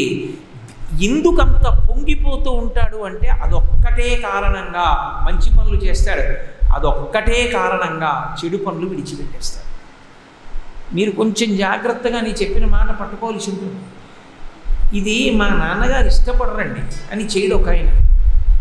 మా నాన్నగారు ఇష్టపడని పని చెయ్యనండి అన్నాడు. వాళ్ళ నాన్నగారు చాలా మంచివాడు, మంచి సద్గుణములు ఉన్నవాడు. ఇప్పుడు ఆ కొడుకు పాడవుతాడా? తండ్రికి ఇష్టం లేని పని కొడుకు ఏది చెయ్యడు. తండ్రికి ఏది ఇష్టం? శాస్త్రవిహితమైన పని. తండ్రికి ఏది ఇష్టం కాదు? శాస్త్ర విరుద్ధమైన పని. ఇప్పుడు కొడుకు ఏది చెయ్యడు? శాస్త్ర విరుద్ధమైన పని చెయ్యడు, తండ్రి ఒప్పుకోడు కాబట్టి. కొడుకు ఏది చేస్తాడు? శాస్త్ర విహితమైన పని చేస్తాడు. ఎందుకు చేస్తాడు? తండ్రికి అది ఇష్టం కాబట్టి. భక్తుడన్న మాటకు అర్థం ఏంటి? భగవంతుడు ఎలా బ్రతకద్దన్నాడో అలా బ్రతక, భగవంతుడు ఎలా బ్రతకమన్నాడో అలా బ్రతుకుతాడు, అంతే. ఎందుకు బ్రతుకుతాడు? భగవంతుడు ఉన్నాడని నమ్మి ఉన్నాడు. ఏదో ఎందుకైనా మంచిదని 4 అగరత్తులు తిప్పేటటువంటి వాడు భక్తుడని చెప్పడం కష్టం, భక్తి కోసం ప్రయత్నిస్తున్నవాడని చెప్పడం తేలిక.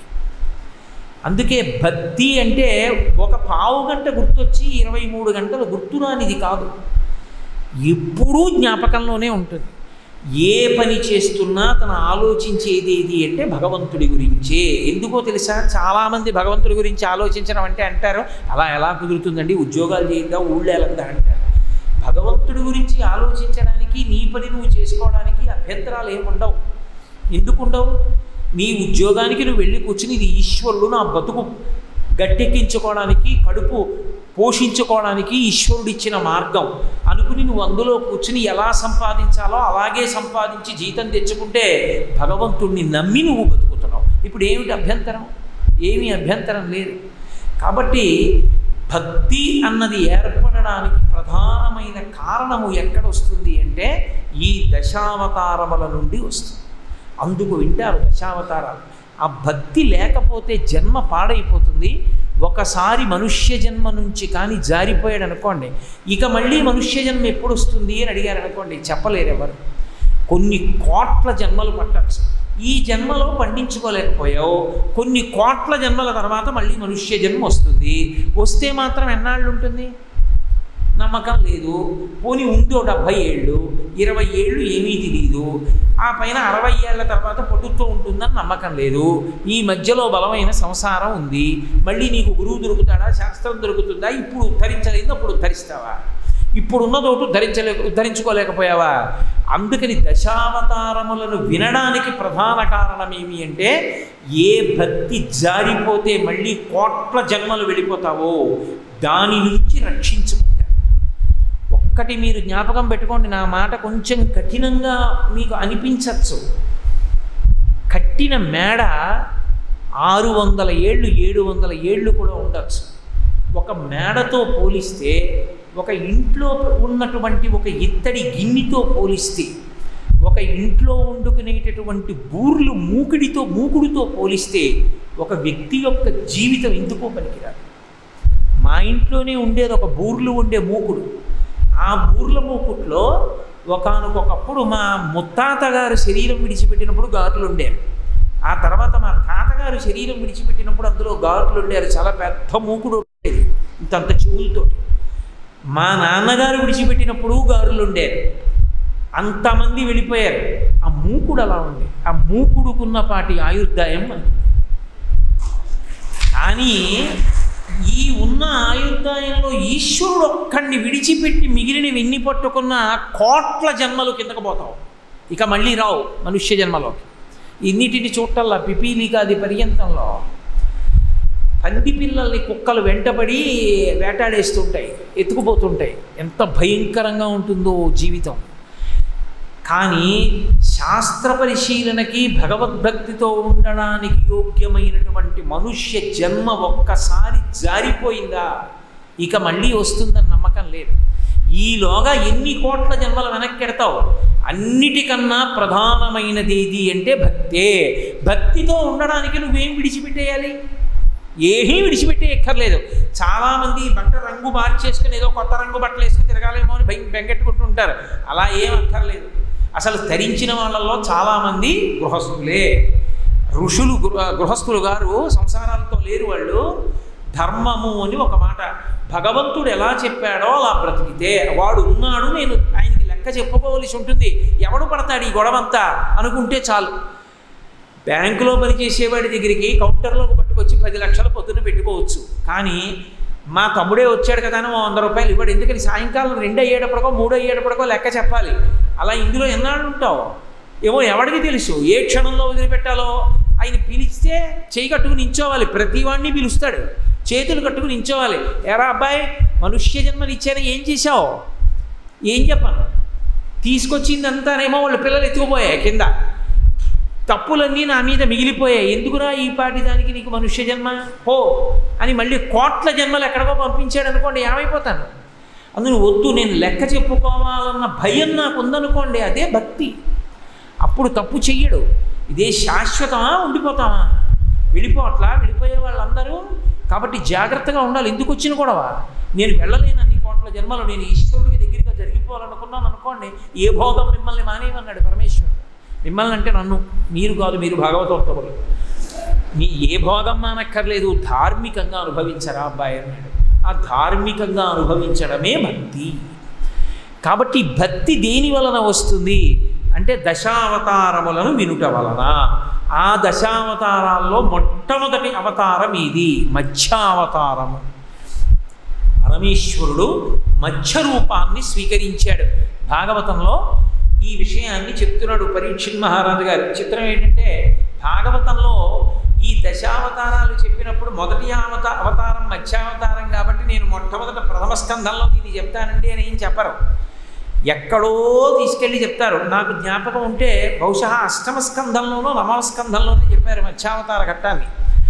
ఆ మత్స్యావతార ఘట్టం చెప్పేటప్పుడు శుకబ్రహ్మ చెప్తున్నాడు, పరీక్షిత్తు వింటున్నాడు. వినేటటువంటి వాడికి కొన్ని లక్షణాలు, చెప్పేటటువంటి వాడికి కొన్ని లక్షణాలు ఉండాలి. వినేవాడికి అయ్యో ఇది జారిపోతే మనకి మళ్ళీ చెప్పేవాడు ఎవడరా అన్న ఆర్తితో వినేవాడు ఒక్కడు చాలు, వాడి కోసం చెప్పారు భాగవతం.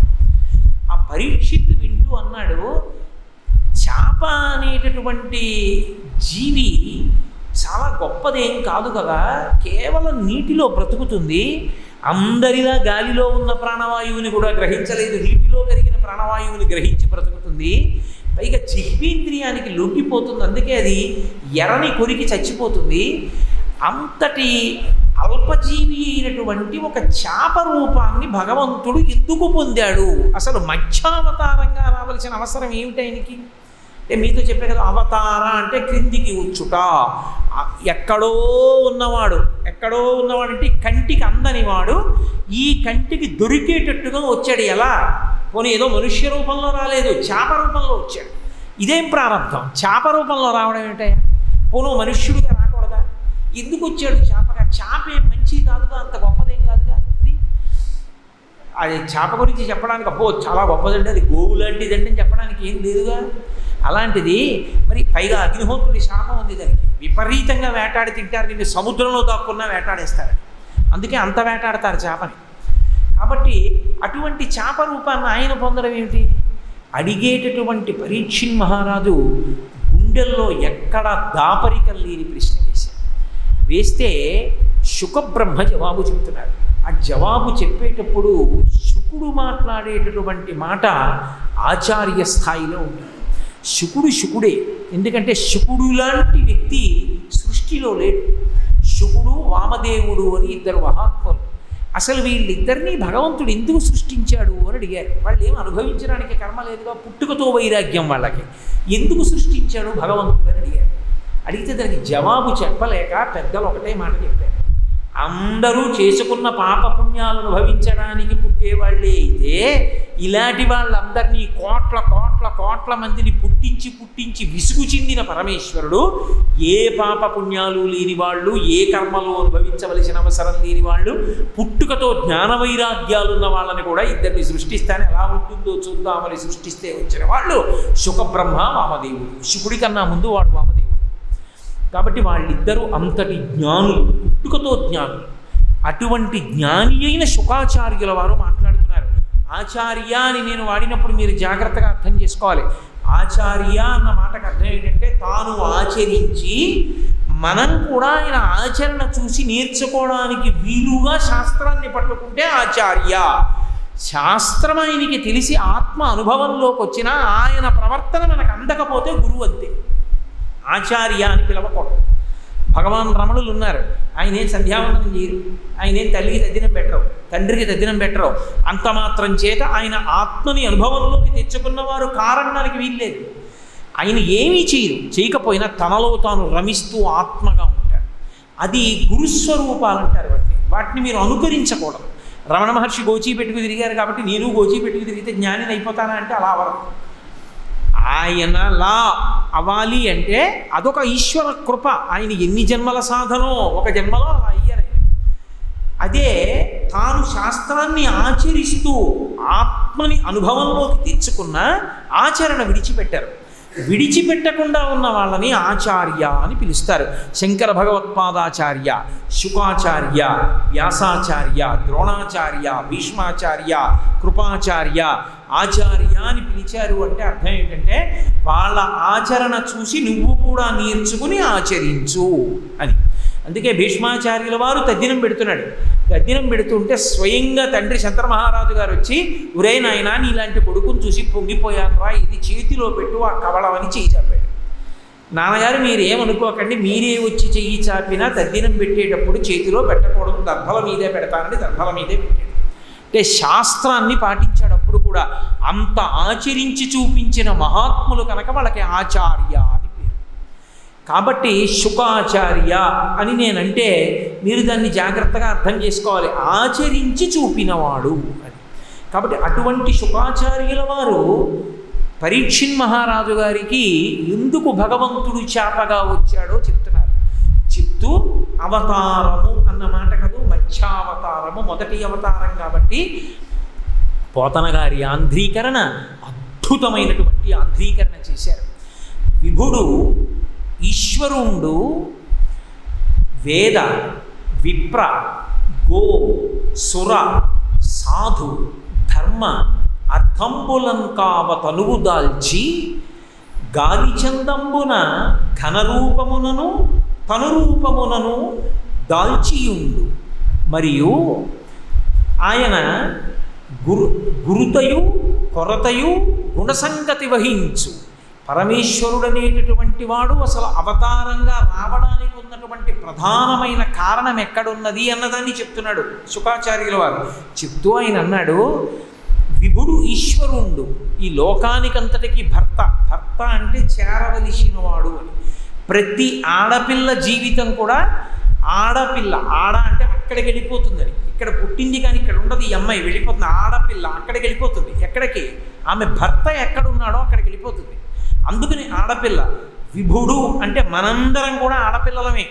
శాస్త్రంలో మనందరం ఎవరిని చేరుకోవాలి? పరమేశ్వరుణ్ణి చేరుకోవాలి. అందుకని ఆయన పతిం విశ్వస్యాత్మేశ్వరగం శాశ్వతగం శివమచ్యుతం అని. అటువంటి పతి అయిన పరమేశ్వరుడు ఉన్నాడే ఆయన విభుడు ఈశ్వరుండు వేద విప్ర సుర సాధు గో ధర్మ అర్థముల్కావ తనువు దాల్చి. అసలు అవతారము అంటే ఒక శరీరంతో భగవంతుడు ఎందుకు కిందకి దిగి వస్తాడో చెప్తున్నాను వినవయా పరీక్షిన్ మహారాజా. కొన్నిటిని ఈశ్వరుడు రక్షించాలనుకుంటాడు. వీటిని రక్షించేటప్పుడు వస్తాడు కిందకి, ఓ రూపంతో వస్తాడు. వేటినో తెలుసా? వేద. మొట్టమొదట అన్నిటికన్నా ఆయనకి ప్రధానమేది అంటే వేదాన్ని రక్షించాలి. అందుకే వేదము ప్రమాణం. ఆ ప్రమాణమైనటువంటి వేదాన్ని రక్షించడానికి అవతార స్వీకారం చేస్తాడు. వేద విప్ర. ఆ వేదం చదువుకుని వేదం ఎలా చెప్పిందో అలా బ్రతుకుతున్న వాళ్ళని రక్షించడానికి ఆయన కిందకి దిగొస్తాడు.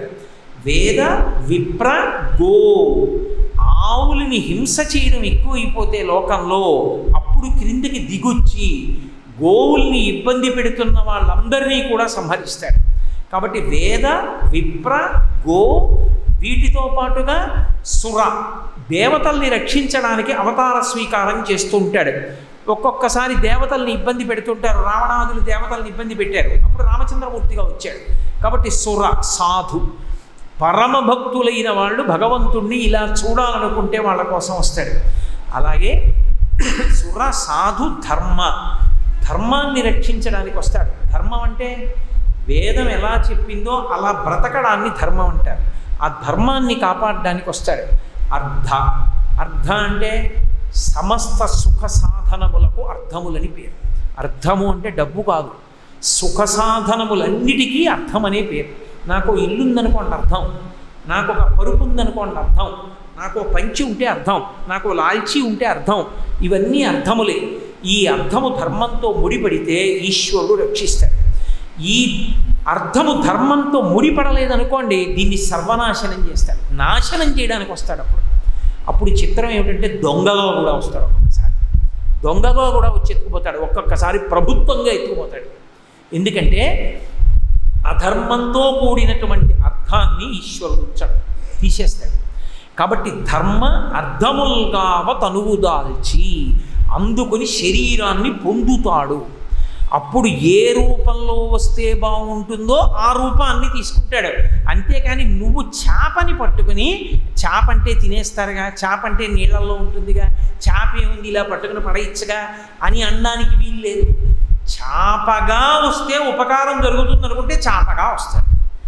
ఆయన ఏ శరీరాన్ని పొందాలనుకుంటాడో ఆ శరీరాన్ని అలా పొందేస్తాడయా, అది ఆయన లక్షణం. కాబట్టి తనువు దాల్చి గాలి చందంబున ఘనరూపమునను తనురూపమునను తగిలియుండు. గాలి గురించి చెప్తూ వాల్మీకి మహర్షి ఒక మాట అంటారు, అశరీర శరీరేషు వాయుశ్చరతిపాలయం అంటారు. వాయువుకి శరీరం ఉండదు, శరీరము లేని వాయువు అన్ని శరీరములలోకి పెడతాడు. ఇప్పుడు మన శరీరాలు ఉన్నాయి, వాయువుకి శరీరం లేదు కాబట్టి వాయువు శరీరాల్లోకి పెడతాడు. వాయువు శరీరంలోకి వెళ్ళి బయటికి వచ్చేటప్పుడు నియత వేగంతో వచ్చాడు అనుకోండి సుఖం అని పిలుస్తారు. చాలామంది సుఖం అంటే ఏమిటంటే అంటారు. ఏసీ ఉంటే సుఖం కాదు. సుఖమన్న మాటకి ప్రధానమైన అర్థం ఏమిటంటే వాయువు శరీరములోనికి ఒకే వేగంతో వెళ్ళి ఒకే వేగంతో పైకి రావడం. ఇంటెన్సివ్ కేర్ యూనిట్లన్నీ ఏసీతో ఉంటాయి సాధారణంగా, కానీ అబ్బా చాలా సుఖంగా ఉందండి అంటాడా ఎవడైనా? అక్కడ ఎవడనడు. ఊపిరి వేగంతో వెళ్లకుండా, ఊపిరి వేగంతో పైకి రాకుండా ఎగ ఊపిరో దిగ ఊపిరో వస్తే ఎంత ఏసీలో పడుకుంటే ఉపయోగం ఏముంది? శవం చుట్టూ నించున్న వాళ్ళు బయట ఎండలో నించోవచ్చు, శవం మంచు పిట్లో పడుకుందని ఎంత హాయిగా ఉందో దానికి అంటారా ఎవరైనా? అందరూ. సుఖం అంటే ఊపిరి లోపలికి వెళ్ళి పైకి వచ్చుట. అది సరి అయిన వేగంతో వెళ్ళి సరి అయిన వేగంతో పైకి వస్తుంది అనుకోండి, అంతకన్నా సుఖం ఇంకోటి. ఏదున్నా ఏది లేకపోయినా పర్వాలేదు, హాయిగా ఉంటాడు. ఎన్నున్నా అదొక్కట్లేదు అనుకోండి, ఆయాసం. ఏముంటే మాత్రం ఆయనకి సుఖం, ఎంత చికాగ్గా ఉంటుంది వాడికి. కాబట్టి ఆ వాయువు లోపలికెళ్ళి పైకి వస్తూ ఉంటాడు.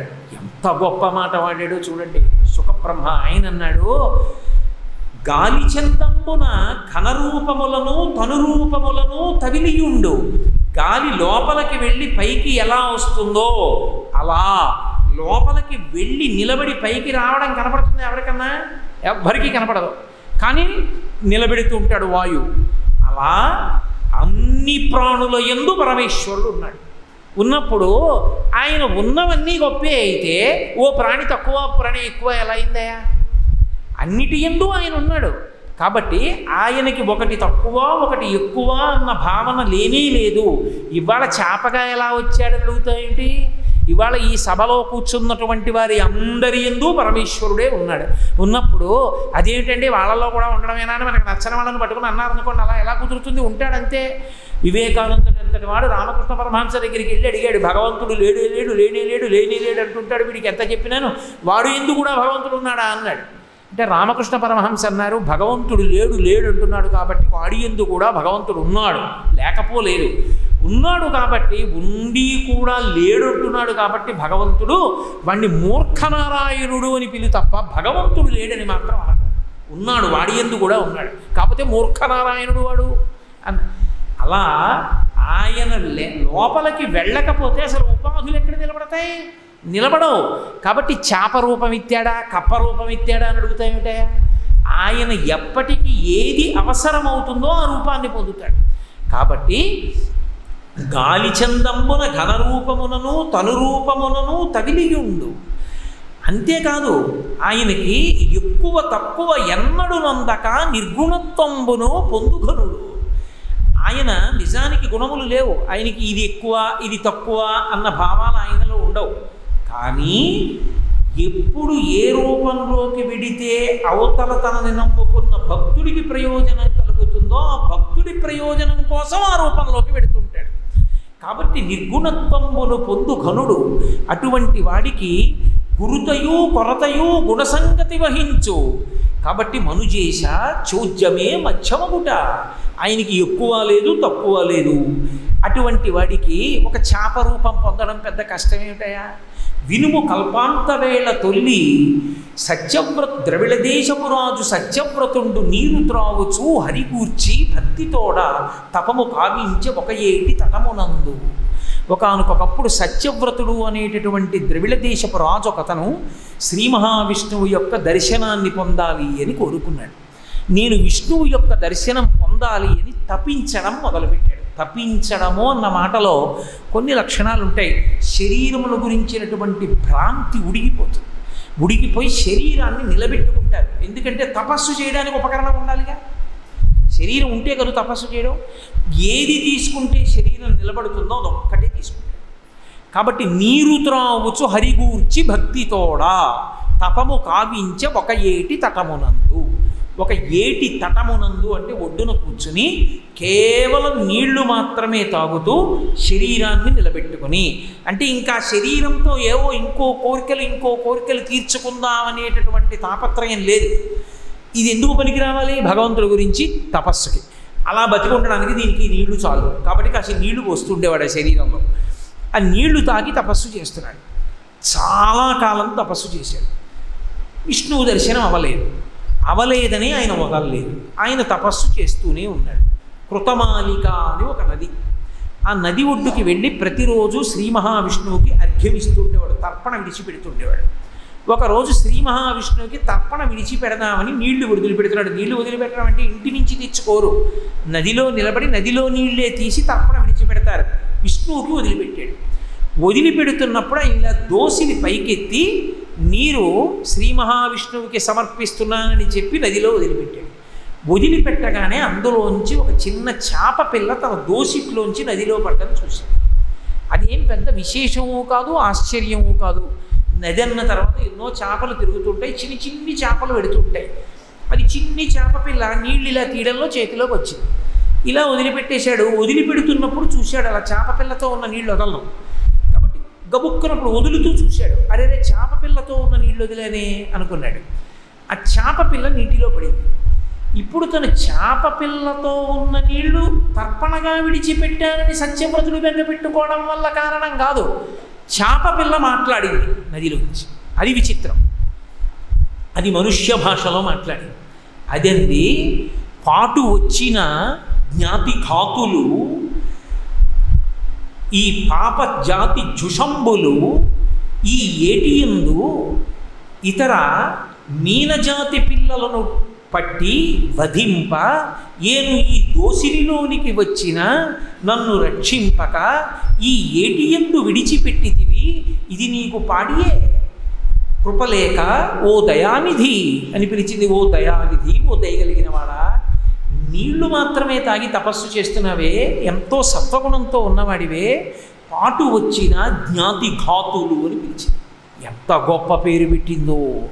జ్ఞాతిఘాతులు అంటే, జ్ఞాతి అంటే తనతో పుట్టినవాడు. అన్నదమ్ములోకి పుట్టినటువంటి పిల్లల్ని జ్ఞాతి అని పిలుస్తారు.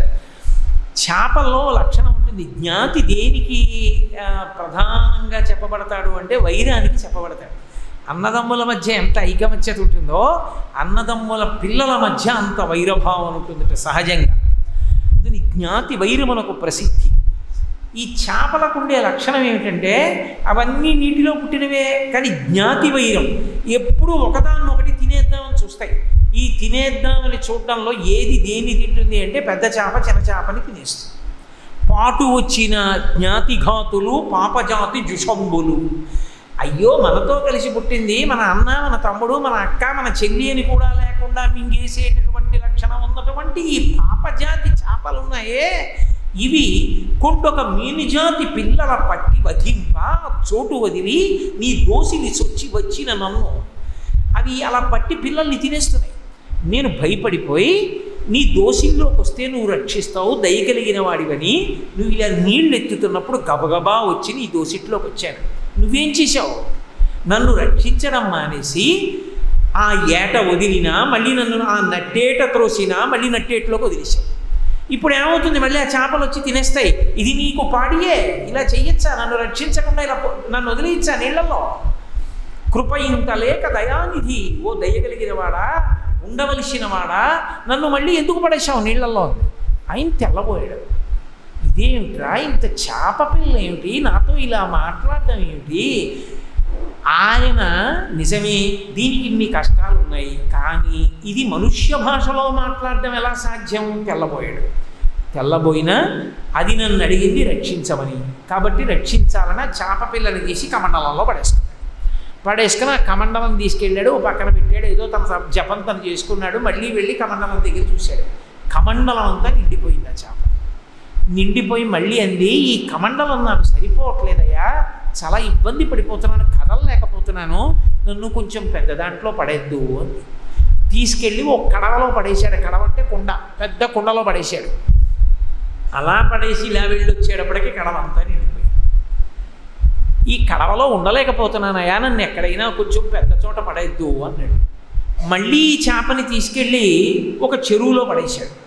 ఆ చెరువు అంతా నిండిపోయి చెరువు సరిపోవట్లేదయ్యా, చెరువు అంతా నిండిపోయిన, కదలడానికి కుదరట్లేదు, నన్ను ఇంకెక్కడైనా పెద్ద చోట పడేద్దు అని ఆయన తీసుకెళ్ళి సముద్రంలో పడేశాడు. పడేస్తే సముద్రంలో చాలా పెద్ద చేప. ఇప్పుడు సత్యవ్రతుడు అన్నాడు, నేను ఇంతకాలం తపస్సు చేస్తే నా తపస్సుని మెచ్చి ప్రత్యక్షమైన విష్ణు భగవానుడు నువ్వే ఈ రూపాన్ని ధరించావు. ఎందుచేత అంటే ఒక చేపకి ఉండకూడని 2 విషయాలు నీ ఎందుకు కనపడుతున్నాయి. ఒకటి, మనుష్య భాషలో మాట్లాడడం. 2, ఇంత త్వరగా ఎదగడం. ఇంత త్వరగా ఎదుగుతూ మనుష్య భాషలో మాట్లాడుతూ నా చేత రక్షణ పొందుతున్నవాడిలా నటిస్తున్న లోకరక్షకుడవి నువ్వు. నన్ను అనుగ్రహించడానికి చేపలా వచ్చావు, కానీ నేను తపస్సు చేసింది విష్ణు స్వరూపాన్ని చూడాలని, నువ్వు వచ్చింది మత్స్య రూపంగా వచ్చావు. ఏమిటి తమాషా, ఇలా ఎందుకు వచ్చావు అని అడిగాడు. ఆయన అన్నాడు, ఏమీ లేదో ఈ సత్యవ్రత, బ్రహ్మగారికి ఒక పగటి కాలం పూర్తయిపోతుంది అన్నాడు. ఒక కల్పం పూర్తయిపోతే మనకి, ఇప్పుడు మనం శ్వేతవరాహ కల్పే అని కదా సంకల్పం చెప్తున్నాం, ఈ శ్వేతవరాహ కల్పం అంతా పూర్తయిపోతే బ్రహ్మగారికి ఒక పగటి కాలం పూర్తయిపోతుంది. బ్రహ్మగారికి ఒక పగటి కాలం పూర్తయితే, ఒక కల్పం పూర్తయితే వీపు నిప్పెడుతుంది. ఈ వెన్నుపూసలు నొప్పడతాయి. కూర్చుని అదే పనిగా పుర్రెల మీద నుటి ప్రాతలు వ్రాస్తూ ఉంటాడు కదూ. అసుర సంధ్య వేళ అవుతుంది, అబ్బా ఒక పగటి వేళ అయిపోయింది, సరస్వతి వీపు నిప్పెడుతోంది, కాసేపు పడుకుంటానని ఎక్కడ ఉన్నవాడు అక్కడే అలా కింద పడుకుని ఆ ఉత్తరీయం వేసేసుకుని పడుకుని 4 తలకాయల కింద చేతులు పెట్టుకుని గుర్రు పెడతాట. సరస్వతీదేవి భర్తగారు పడుకున్నారని ఆవిడ కూడా పమిటి నిండుగా కప్పుకుని ఆవిడ పడుకుంటుంది పక్కన. ఒక పగటి వేళ బ్రహ్మగారి ఆయుర్దాయం పూర్తయితే మనకి ఒక కల్పం పూర్తవుతుంది. బ్రహ్మగారికి ఒక పగటి వేళ పూర్తవుతోంది కాబట్టి ఆయన ఇప్పుడు సృష్టిని ఆపుతాడు, ఆపి పడుకుంటాడు. బ్రహ్మగారు అలా నిద్రపోతే ప్రళయం వస్తుంది, ఉన్న జీవులు ఉండవిక. అద్భుతమైనటువంటి వర్షం ప్రారంభమవుతుంది. ఇవాల్టి రాత్రి నుంచి 7వ నాటి రాత్రి దాటిన తర్వాత వాన మొదలవుతుంది. ఆ వాన ఇక ఎడతెరిపి ఉండదు. అంత భయంకరమైనటువంటి వర్షం వడగండ్లతో పడుతుంది. సముద్రములన్నీ నిండిపోతాయి. నిండిపోయి చెలియని కట్టల దాటి భూమి మీదకు వచ్చేస్తాయి.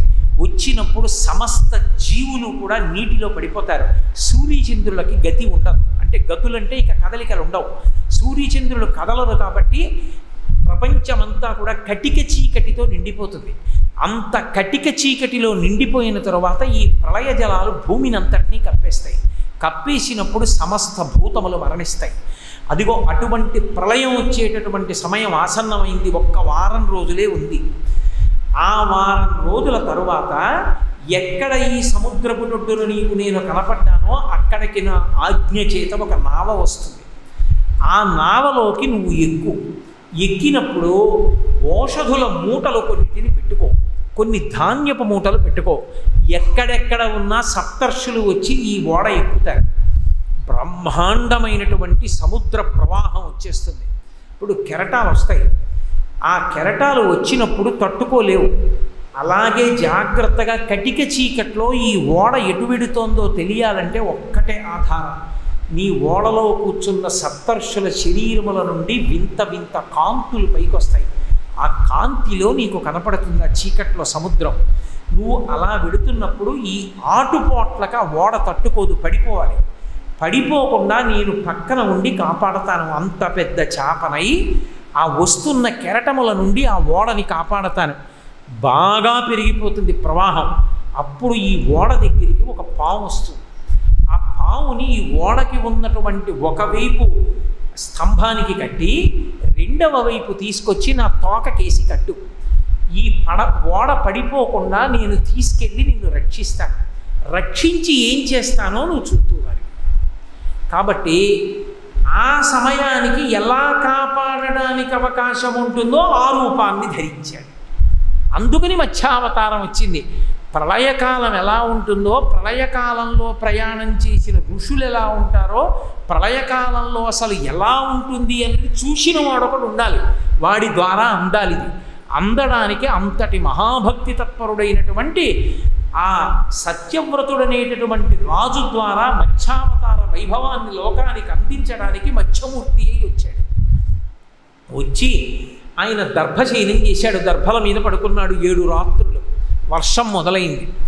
సముద్రపు ఒడ్డున నించున్నాడు. నావ వచ్చింది. సప్తర్షులతో ఓషధీ మూటలతో కలిసి ఎక్కాడు. శ్రీ మహావిష్ణువు చెప్పినట్టే బ్రహ్మాండమైనటువంటి ప్రవాహం, ఓహో ఒడుదుడుకులు, పెద్ద కెరటాలు వచ్చేస్తున్నాయి. ఎక్కడ నుంచి వచ్చాడో మహానుభావుడు పెద్ద మత్స్యమూర్తి అయి వచ్చాడు. అన్ని సముద్రాలు కలిసిపోయేగా, భూమండలం అంతా ఏకమైపోయింది, నీటికయ్యగా మారిపోయింది.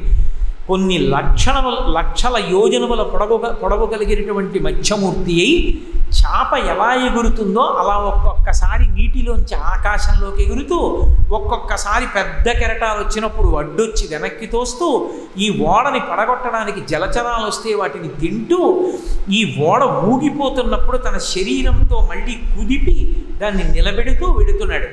కొంత దూరం వెళ్ళేటప్పటికి ప్రవాహం ఎక్కువైపోయింది. ఇక లోకములన్నీ లయమైపోవాలి, ఏదీ మిగలకూడదు. ఇక ఎక్కడ ఏదీ మిగలడానికి వీల్లేదు. అటువంటి సమయంలో ఆ ఓడ దగ్గరికి ఒక పాము వచ్చింది. ఒక పాము వచ్చింది అంటే మీరు ఒక్కటే ఆలోచన చెయ్యవలసి ఉంటుంది. ఆయన వెంట ఎప్పుడు ఉండేవాడు శేషుడు. కాబట్టి ఆ పాము ఒకవైపు ఓడకి కట్టి, ఒకవైపు ఆ మత్స్యం యొక్క తోకకేసి కట్టాడు. ఇప్పుడు ఆ సముద్ర జలాల్లో, ప్రళయ జలాలలో తీసుకెళ్ళి సప్తర్షుల్ని, సత్యవ్రతుణ్ణి తీసుకెళ్ళి నిలబెట్టాడు. ఆ ఓడ ఊగిపోకుండా అలాగే నిలబడింది. కటిక చీకటి, గాఢాంధకారం, ఒక్క జీవి అన్నది లేదు. సమస్తం ప్రళయంలో మునిగిపోయింది. అదే మార్కండేయాయుష్యు అంటారు. అప్పుడే వేరొక పురాణంలోంచి చెప్పినప్పుడు అన్ని లోకాలు లయమైపోతే మార్కండేయుడికి ఒక్కడికి మాత్రం ఆ కల్పాంతమునందు కూడా ఆయన శరీరం విడిచిపెట్టాడు. ఆయన ఒక్కడు సముద్రంలో ప్రయాణించి వెళ్ళాడు సత్యవ్రతుడితో పాటుగా. వెళ్ళినప్పుడు వటపత్రశాయి అయి దర్శనమిచ్చాడు. ఒక రావి చెట్టు ఒక్కటి వీలితే రావి చెట్టు ఆకు మీద పడుకుని దర్శనమిచ్చాడు. ఇచ్చి జ్ఞానబోధ చేశాడు. ఇక్కడ ఈ సత్యవ్రతుడు ఉన్నటువంటి ఈ నావ ఒక్కటి వెళ్ళి ఆ సముద్ర జలాలలో ఆవలి ఒడ్డు వైపుకి నిలబడింది. అక్కడ మహానుభావుణ్ణి కూర్చోపెట్టి వేద జ్ఞానాన్నంతటినీ కూడా అందించి బ్రహ్మజ్ఞానాన్ని బోధ చేశాడు. ఆ బ్రహ్మజ్ఞానము ఒక్కసారి ఎరుకలోకి రాగానే సత్యవ్రతుడికి తాను ఆత్మ అన్న విషయం ఎరుకలోనికి వచ్చింది. ఆయనతో పాటుగా సప్తర్షులు కూడా విన్నారు. విన్న తరువాత ఒక మాట చెప్పాడు. 7వ రాత్రి పూర్తయిపోతోంది. రేపు ఉదయం 8వ రోజు. రేపు ఉదయానికి బ్రహ్మగారు మళ్ళీ నిద్రలేస్తాడు. ఎందుకంటే ఆయనకి రాత్రి పూర్తయిపోతుంది. ఇంత ప్రళయం జరిగిన తరువాత లేస్తాడు. ఈశ్వరుని యొక్క సంకల్పంలో, ఈశ్వరుని కాలమానంలో 7 రాత్రులు 7 పగళ్ళు ఆ ప్రళయం జరిగిన తరువాత బ్రహ్మగారు లేస్తాడు. కాబట్టి బ్రహ్మగారు నిద్రలేచిన తర్వాత మళ్ళీ సృష్టి ప్రారంభం అవుతుంది. ఈ సముద్ర జలాలన్నీ భూమి మించి వెనక్కి వస్తాయి. మళ్ళీ భూమి ప్రారంభమవుతుంది. అప్పుడు మొట్టమొదటి సృష్టిలో మనుష్యులకందరికీ కూడా ప్రథముడిగా మనువు అన్న పేరుతో నువ్వు వస్తావు. అందుకే మానవ అని పేరు. మనందరం మనువు యొక్క సంతానం కాబట్టి మనకి మనుష్యులు మానవులు అని పేరు. ఆ మొట్టమొదటి వాడిగా నువ్వు వస్తావని శ్రాద్ధదేవుడు అని పేరు పెట్టి వివస్వంతుడు అంటారు. అందుకే సూర్యనారాయణమూర్తి గురు పరంపరలో ఒకడవుతాడు. వివస్వన్ అని పేరు ఆదిత్య హృదయంలో కూడా. వివస్వంతుడు అనేటటువంటి పేరు కలిగిన సూర్యనారాయణమూర్తికి కుమారుడిగా శ్రాద్ధదేవుడై రాజుగా వచ్చి మొదటి మనువై మళ్ళీ సృష్టి ప్రారంభం జరిగింది. అలా ప్రళయం ఎలా ఉంటుందో, ప్రళయం తర్వాత సృష్టి ఎలా ప్రారంభమవుతుందో, తర్వాతి మనువు ఎవరవాలో తపస్సు చేసినటువంటి సత్యవ్రతుణ్ణి అనుగ్రహించినటువంటి అవతారం మత్స్యావతారం.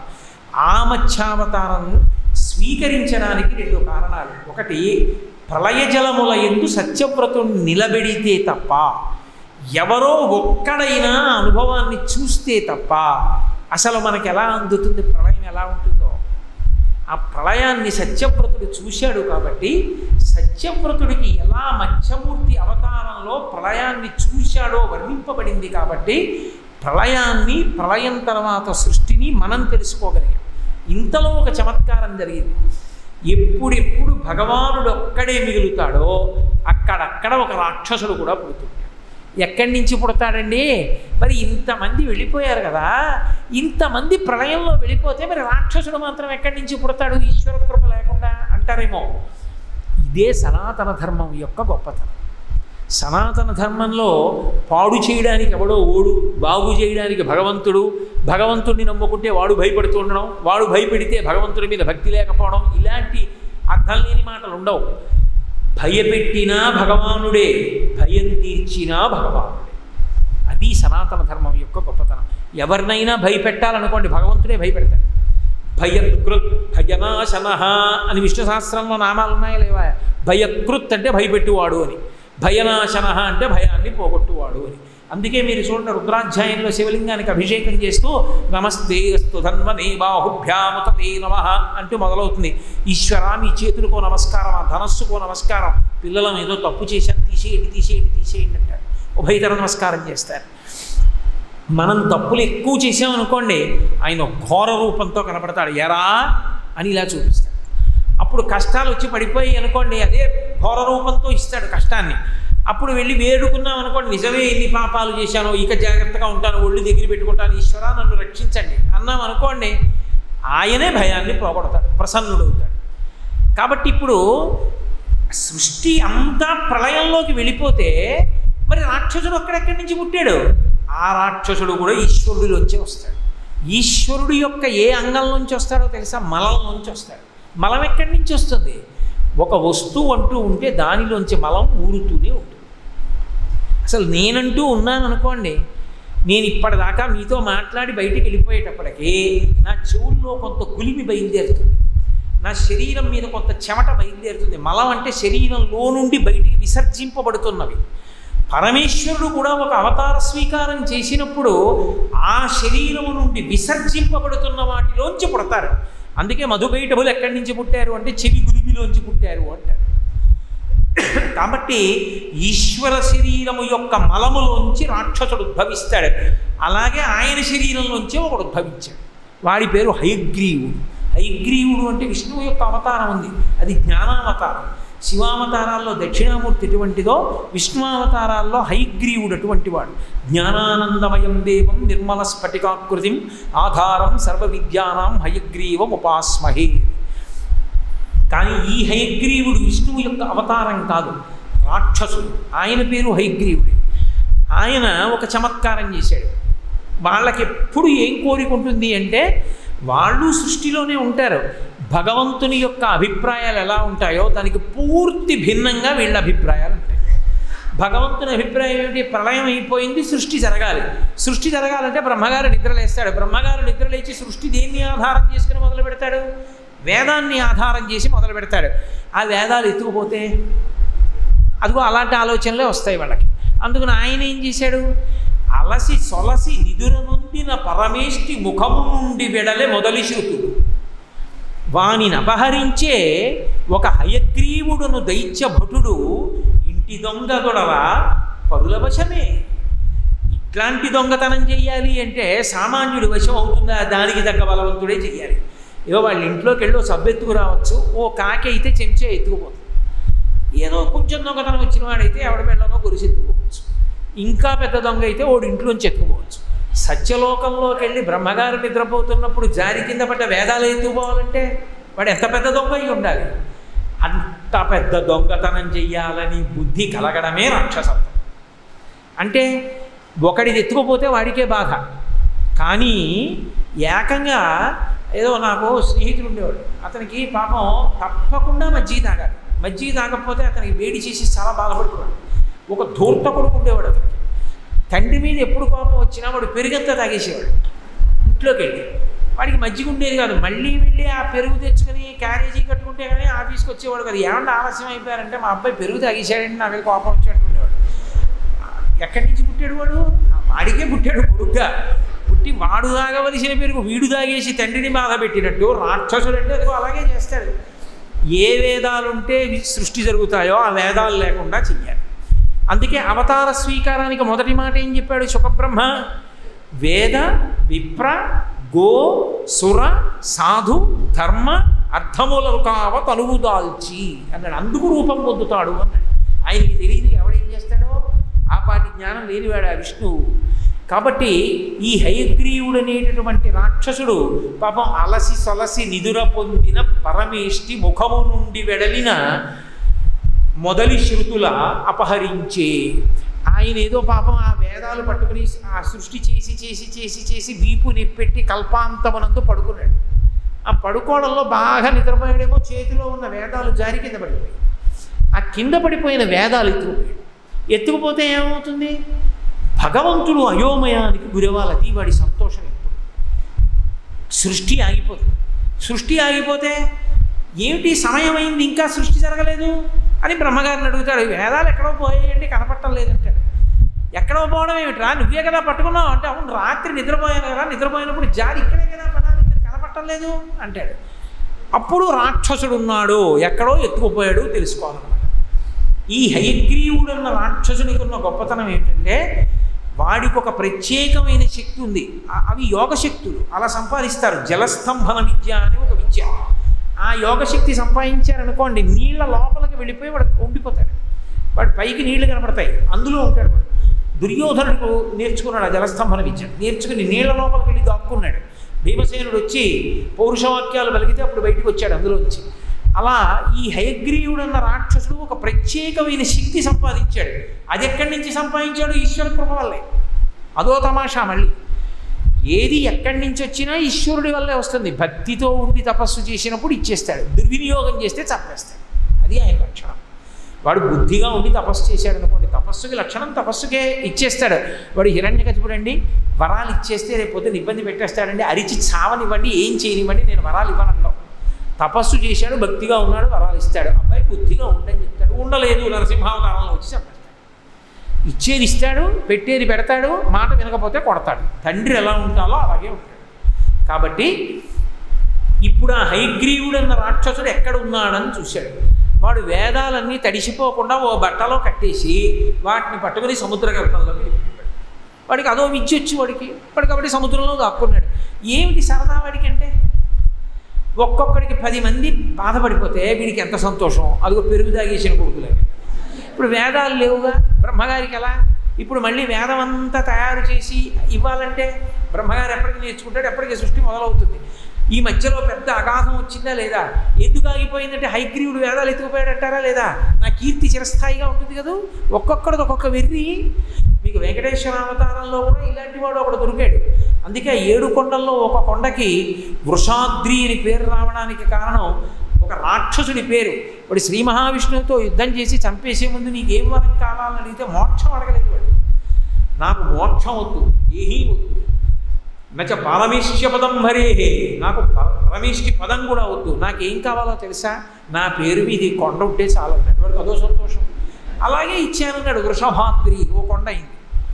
అలా ఆయన వెళ్ళి సముద్ర గర్భంలో చేరాడు. ఎందుకు అంటే వేదాలు లేవు కాబట్టి సృష్టి జరగకూడదు. రాక్షసత్వము అన్న మాటకు అర్థం అంతే.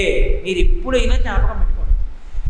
మనం ఏ పని చేసి ఎంతమందిని బాధ పెట్టచ్చో అన్న దాంట్లో బాగా ఆలోచన పెద్దదవుతుంది అనుకోండి, రాక్షసత్వం పెద్దదవుతోందని గుర్తు. ఏదో చిన్నకో బాధ పెట్టడం ఏదో చేసాడు అనుకోండి, పర్వాలేదు, కొంతవరకు రాక్షసత్వం ఉంది. అది ఎంతమందిని నేను ఒక పని చేస్తే ఎక్కువ మంది బాధపడతారు అన్నది ఆలోచించడం మొదలుపెట్టాడు అనుకోండి, పెళ్ళి అవుతుంటే ఫీజు ఎత్తుకుపోతే ఇలాంటి ఆలోచనలు వచ్చాయనుకోండి, పరమ ప్రమాదకరమైన వ్యక్తి అనమాట వాడు. కాబట్టి ఇటువంటి పరిస్థితి ఉన్నవాళ్లే రాక్షసులు. కాబట్టి వాడు సముద్రపు అడుగును దక్కున్నాడు, నన్ను పట్టుకుంటాడా అని ఆయనకో లక్షణం. అసలు ఎక్కడ దాక్కుంటే ఆయనకి దొరకకుండా ఉంటాడు.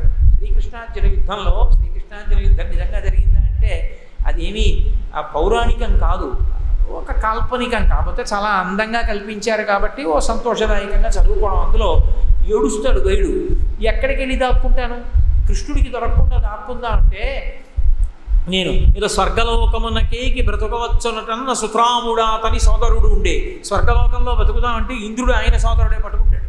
పాతాళమునకేకి బ్రతకవచ్చునన్న బలిచక్రవర్తినని పట్టి ఇచ్చు, పాతాళంకి వెళ్ళి బతుకుదామంటే బలిచక్రవర్తి పట్టుకుని ఇస్తాడు. ఘోరకాననములకేకి బ్రతుకవచ్చనటన్న నృసింహరూపమున తిరుగునతాడు, ఎక్కడికో అరణ్యంలోకి వెళ్ళి తిరుగుదామంటే నరసింహావతారం ఎత్తి అరణ్యంలోకి వస్తాడు. నేను ఎక్కడ దాక్కోను, పాతాళములకి, ఆఖరికి ఆకాశగంగలో అణిగియుండెదనన్న అతని పాదములంటే అది జనించే. ఆకాశగంగలో అణిగి పడుకుందామంటే ఆయన పాదాల్లోంచి అది పుట్టింది. ఎక్కడ దాక్కుంటావు? పరమేశ్వరుడు కాని వస్తువు ఏముంది, అది ఆ బుద్ధి వస్తే వాడు బుద్ధిమంతుడు, భక్తుడు. నేను అక్కడ దాక్కుంటే వాడేలా పట్టుకుంటాడంటే రాక్షసత్వం. అదే విచిత్రం. కాబట్టి ఇప్పుడు ఆయన సముద్ర గర్భంలో దాక్కున్నాడు. అందుకు వచ్చాడు మత్స్యమూర్తిగా. ఏకకాలమునందు రెండు ప్రయోజనములను సాధించడానికి ఏ ఉపాధి వలన సాధ్యమో ఆ ఉపాధిని స్వీకరించాడు. అందుకని పెద్ద మత్స్యమూర్తి అయి ఆ సముద్ర గర్భంలోకి వెళ్ళి ఆ హయగ్రీవుడనేటటువంటి రాక్షసుణ్ణి సంహరించి మళ్ళీ వేదములు తెచ్చి బ్రహ్మగారికి ఇచ్చాడు. ఇచ్చి సృష్టి చేయమన్నాడు. ఇప్పుడు మళ్ళీ వేదాలని ఆధారం చేసుకుని చతుర్ముఖ బ్రహ్మగారు పునఃసృష్టిని ప్రారంభం చేశాడు. ఆ పునఃసృష్టిని ప్రారంభం చేసినప్పుడు ఎవరికి తను బ్రహ్మజ్ఞానాన్ని బోధించాడో ఆయనే శ్రాద్ధదేవుడు అన్న పేరుతో మళ్ళీ వివస్వంతుడికి పుట్టేటట్టుగా చేసి ఆయనని మొదటి మనువుని చేశాడు. అంటే మనుష్యులందరికీ మొట్టమొదటి మనుష్యుణ్ణి చేశాడు. నీ సంతతే ఈ కల్పంలో అంతా ఉంటుంది అని మొదటి మనువుని చేసి తదనంతర కాలమనందు బ్రహ్మజ్ఞానం అనుభవించినటువంటి సత్యవ్రతుడు మోక్షానికి వెళ్ళాడు. అంటే పరబ్రహ్మమునందు ఐక్యమై మళ్ళీ పుట్టవలసినటువంటి అవసరాన్ని పోగొట్టుకున్నాడు. కాబట్టి శ్రీ మహావిష్ణువు తీసుకున్నటువంటి దశావతారములలో మొదటి అవతారంగా మధ్యావతారము కీర్తింపబడింది అన్నారు శుకాచార్య వారు. అంటూ ఒక మాట చెప్పారు. ఈ మత్స్యమూర్తి కథ వినడానికి చిన్నదిగా కనిపించవచ్చు. ఇందులో ఉన్న తాత్పర్యం ఏమిటి, ఎందుకు అటువంటి రూపం తీసుకుంటాడు, దానికి ఎప్పుడెప్పుడు అవతారం తీసుకుంటాడు, అవతార ప్రయోజనం ఏమిటి, ఇన్ని విషయాలు చదివినా విన్నా తెలుసుకున్నా తెలుసుకోకపోయినా ఇవన్నీ వింటే ఏ భక్తి కలుగుతుందో అటువంటి భక్తి కలగాలి అని అనుకుంటే హరి జలచరావతారము పొందిన కథ పరవిడి ప్రతిదినము పఠించు నరునకున్ పరమపదంబును కలుగును.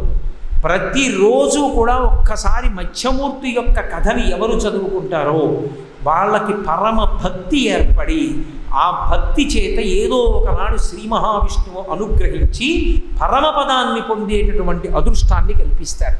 అంటే దాని అర్థం ఏమిటంటే మత్స్యావతార ఘట్టం చదవగా కొన్ని విషయాలు అర్థం అవడం మొదలు పెడతాయి. ఏమిటా అర్థం అవడం అంటే అసలు ఈ సృష్టిలో ఆయన ప్రవేశించనిది శివము కాదు. ఆయన ఆశ్రయించి లేడనుకోండి, ఆయనతో కలిసి లేకపోతే అది శవం, అది ప్రకృతిలోకి వెళ్ళిపోతుంది. ఆయన ఆవహించి ఉంటే శివం మంగళప్రదం అవుతుంది.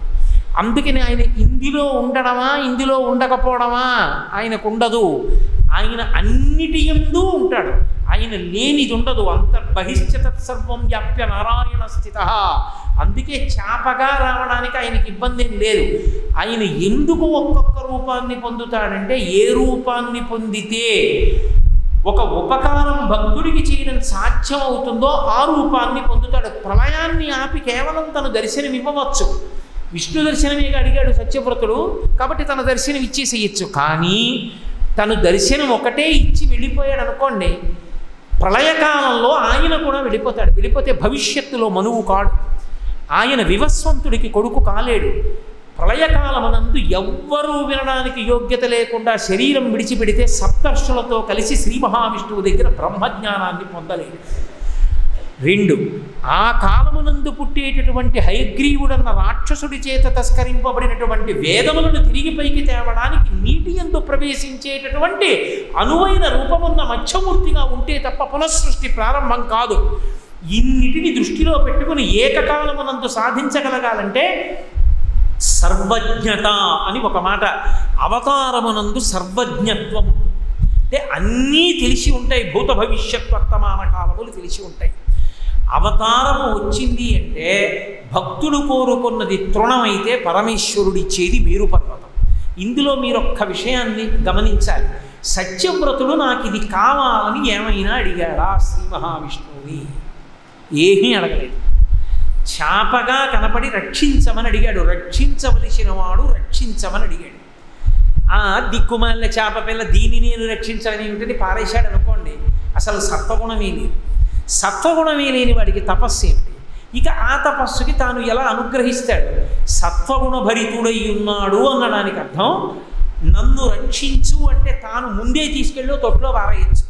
ఓ తొట్లో పారేస్తే తొట్టి మీద ఏ పిల్లో ఎక్కి కూర్చుని చేపపిల్ల తిరుగుతున్నప్పుడు పట్టుకుంటే, అందుకే తనని ఆశ్రయించి వచ్చిన చేపపిల్లని తాను రక్షించుకోవడానికి నిరంతరం తను చూసుకునేటటువంటి కమండలంలో వేశాడు తప్ప కమండలంలో చేపపిల్ల ఏమిటని ఆలోచించలేదు.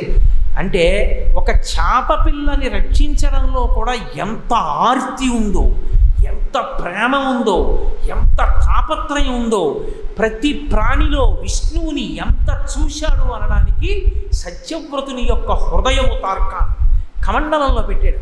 అడిగితే మార్చాడు. నాకు ఇది చాలదన్నప్పుడల్లా మారుస్తూ వెళ్ళాడు. ఇలా ఒక చేప అంటుందా ఆయన ఆలోచించలేదు. తను చెయ్యవలసిన కర్తవ్యాన్ని తాను ఆలోచించాడు. అది ఎవరైతే తనకెందుకంటూ వెళ్ళాడు. సముద్రమే పట్టనప్పుడు ఇక తాను మార్చలేనని తెలుసుకున్నాడు. ఇప్పుడు తాను మార్చి రక్షించవలసిన వాడు కాడు, లోకములను రక్షించవలసిన వాడు నటన చేస్తున్నాడని తెలుసుకున్నాడు.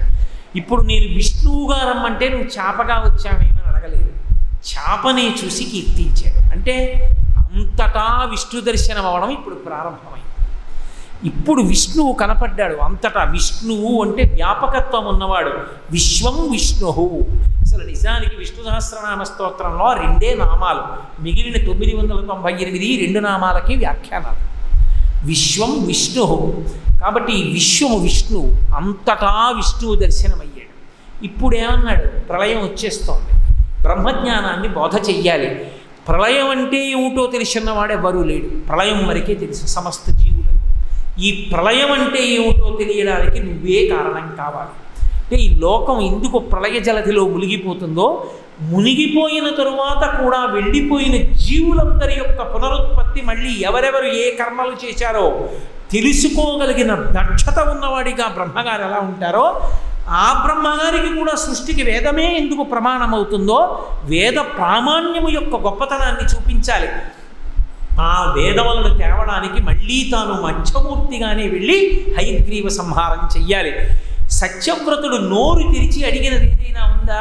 పరమేశ్వర దర్శనమైతే ఈయనే మత్స్యమూర్తి అని గ్రహించాడు.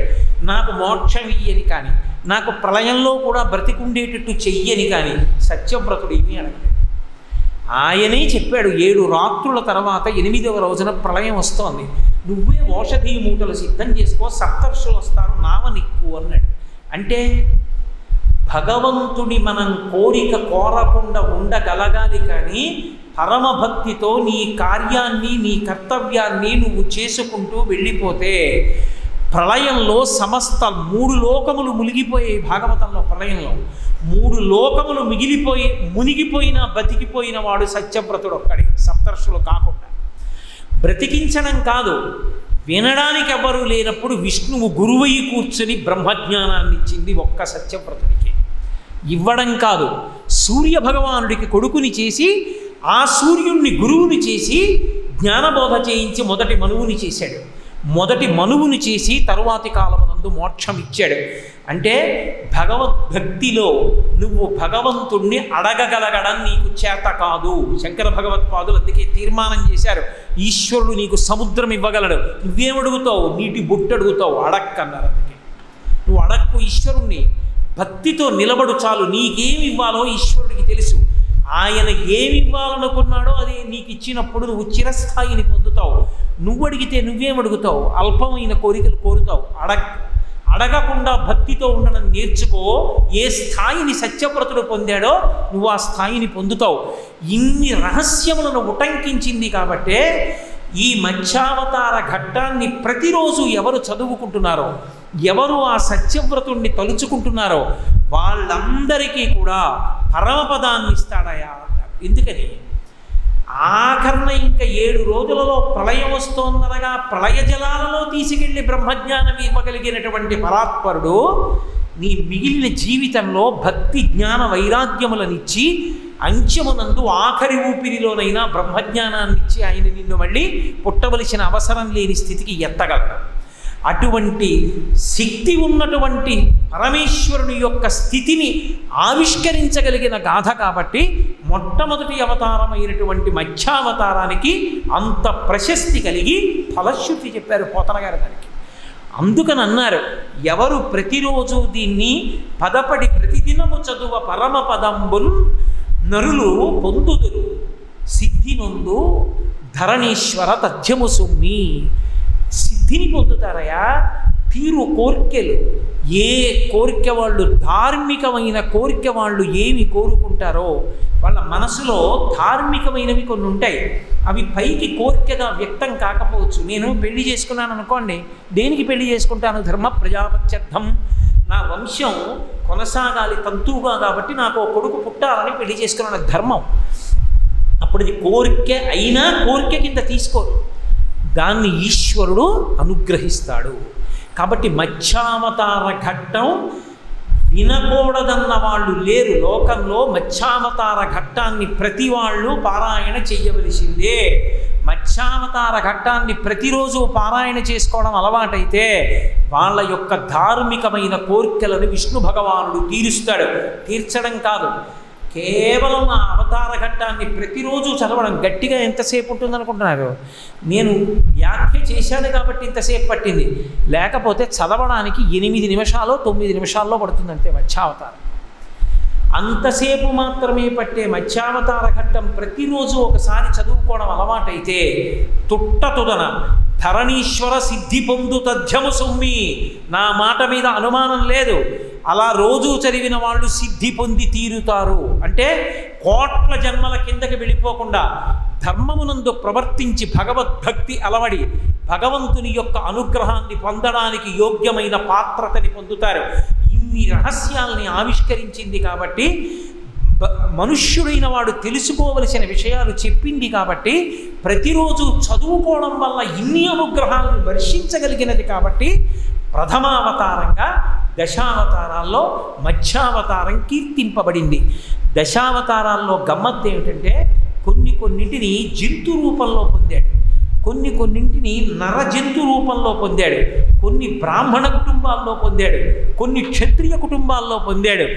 అవసరమైతే ఏ కుటుంబంలో పుడితే అవతార ప్రయోజనం నెరవేరుతుందో అక్కడికి వెళ్ళాడు. ఏ ఉపాధిలోకి వెడితే నెరవేరుతుందో ఆ ఉపాధిలోకి వెళ్ళాడు. ఇన్ని చమత్కారాలు చేశాడు. ఇంత అద్భుతమైనటువంటి అవతారములలో ఇన్ని విశేషాలు చెప్పగలిగిన దానిలో మొట్టమొదటి విషయాన్ని ఆవిష్కరించింది కాబట్టి భగవత్తత్వానికి మత్స్యావతార ఘట్టము అని ప్రథమావతారంగా శాస్త్రాలు కీర్తించే. రేపటి రోజున ఉన్నది 7 రోజులు, చెప్పవలసినవి 10 అవతారాలు. ఎప్పుడూ వెనకబడి ఉంటాను నేను. కాబట్టి ఇవాళ 2 అనుకున్నాను, 1 పూర్తి చేశాను. కాబట్టి రేపటి రోజున పరమాద్భుతమైనటువంటి అవతారం, ఆ అవతారాన్ని స్మరిస్తే చాలు. ఇప్పటికీ అందుకే ఆ అవతారము ఎంత రక్షణ శక్తి ఉన్నదో దాన్ని తలుచుకున్న, దాన్ని చూసిన, అలా భావన చేసిన అది ఉత్తర క్షణం మంగళాలు ఇస్తుంది, అశుభాలు తీసేస్తుంది. అంత శక్తి ఎందుకు వచ్చిందో, ఆ పూర్వావతారం ఎందుకంతగా ప్రశంసింపబడిందో రేపటి రోజున ఖచ్చితంగా ఈశ్వరుడు కృప వహిస్తాడు. కాబట్టి కూర్మావతారాన్ని వరాహావతారాన్ని రెండూ అద్భుతమైన అవతార ఘట్టాలు. పోతన గారిని రక్షించిన ఘట్టం యజ్ఞవరాహావతారం. ఆ రెండు అవతారాల్ని రేపటి రోజున, అందున మనకి ఫాల్గుణ మాసం మనకి జ్యేష్ఠమాసం ప్రవేశించి ఋతువు మారింది, గ్రీష్మ ఋతువులోకి వచ్చాం. గ్రీష్మ ఋతువులోకి ప్రవేశించగానే మొట్టమొదటి రోజునే దశావతారాలతో ప్రారంభం చేయడం, ఇవన్నీ చూసి మొదలెట్టినవి కావు, ఈశ్వరుడి కృప.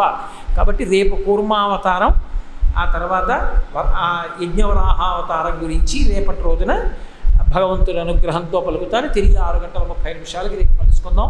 మంగళాశాసనపరై పదాచార్య పురోగమై సర్వైశ్చ పూర్వైరాచార్యై సత్కృతాయాస్తు మంగళం. మంగళం కోసలేంద్రాయ మహనీయ గుణాత్మనే చక్రవర్తి తనూజాయ సార్వభౌమాయ మంగళం. ఉమాకాంతాయ కాంతాయ కామితార్థప్రదాయినే శ్రీగిరీశాయ దేవాయ బలినాథాయ మంగళం.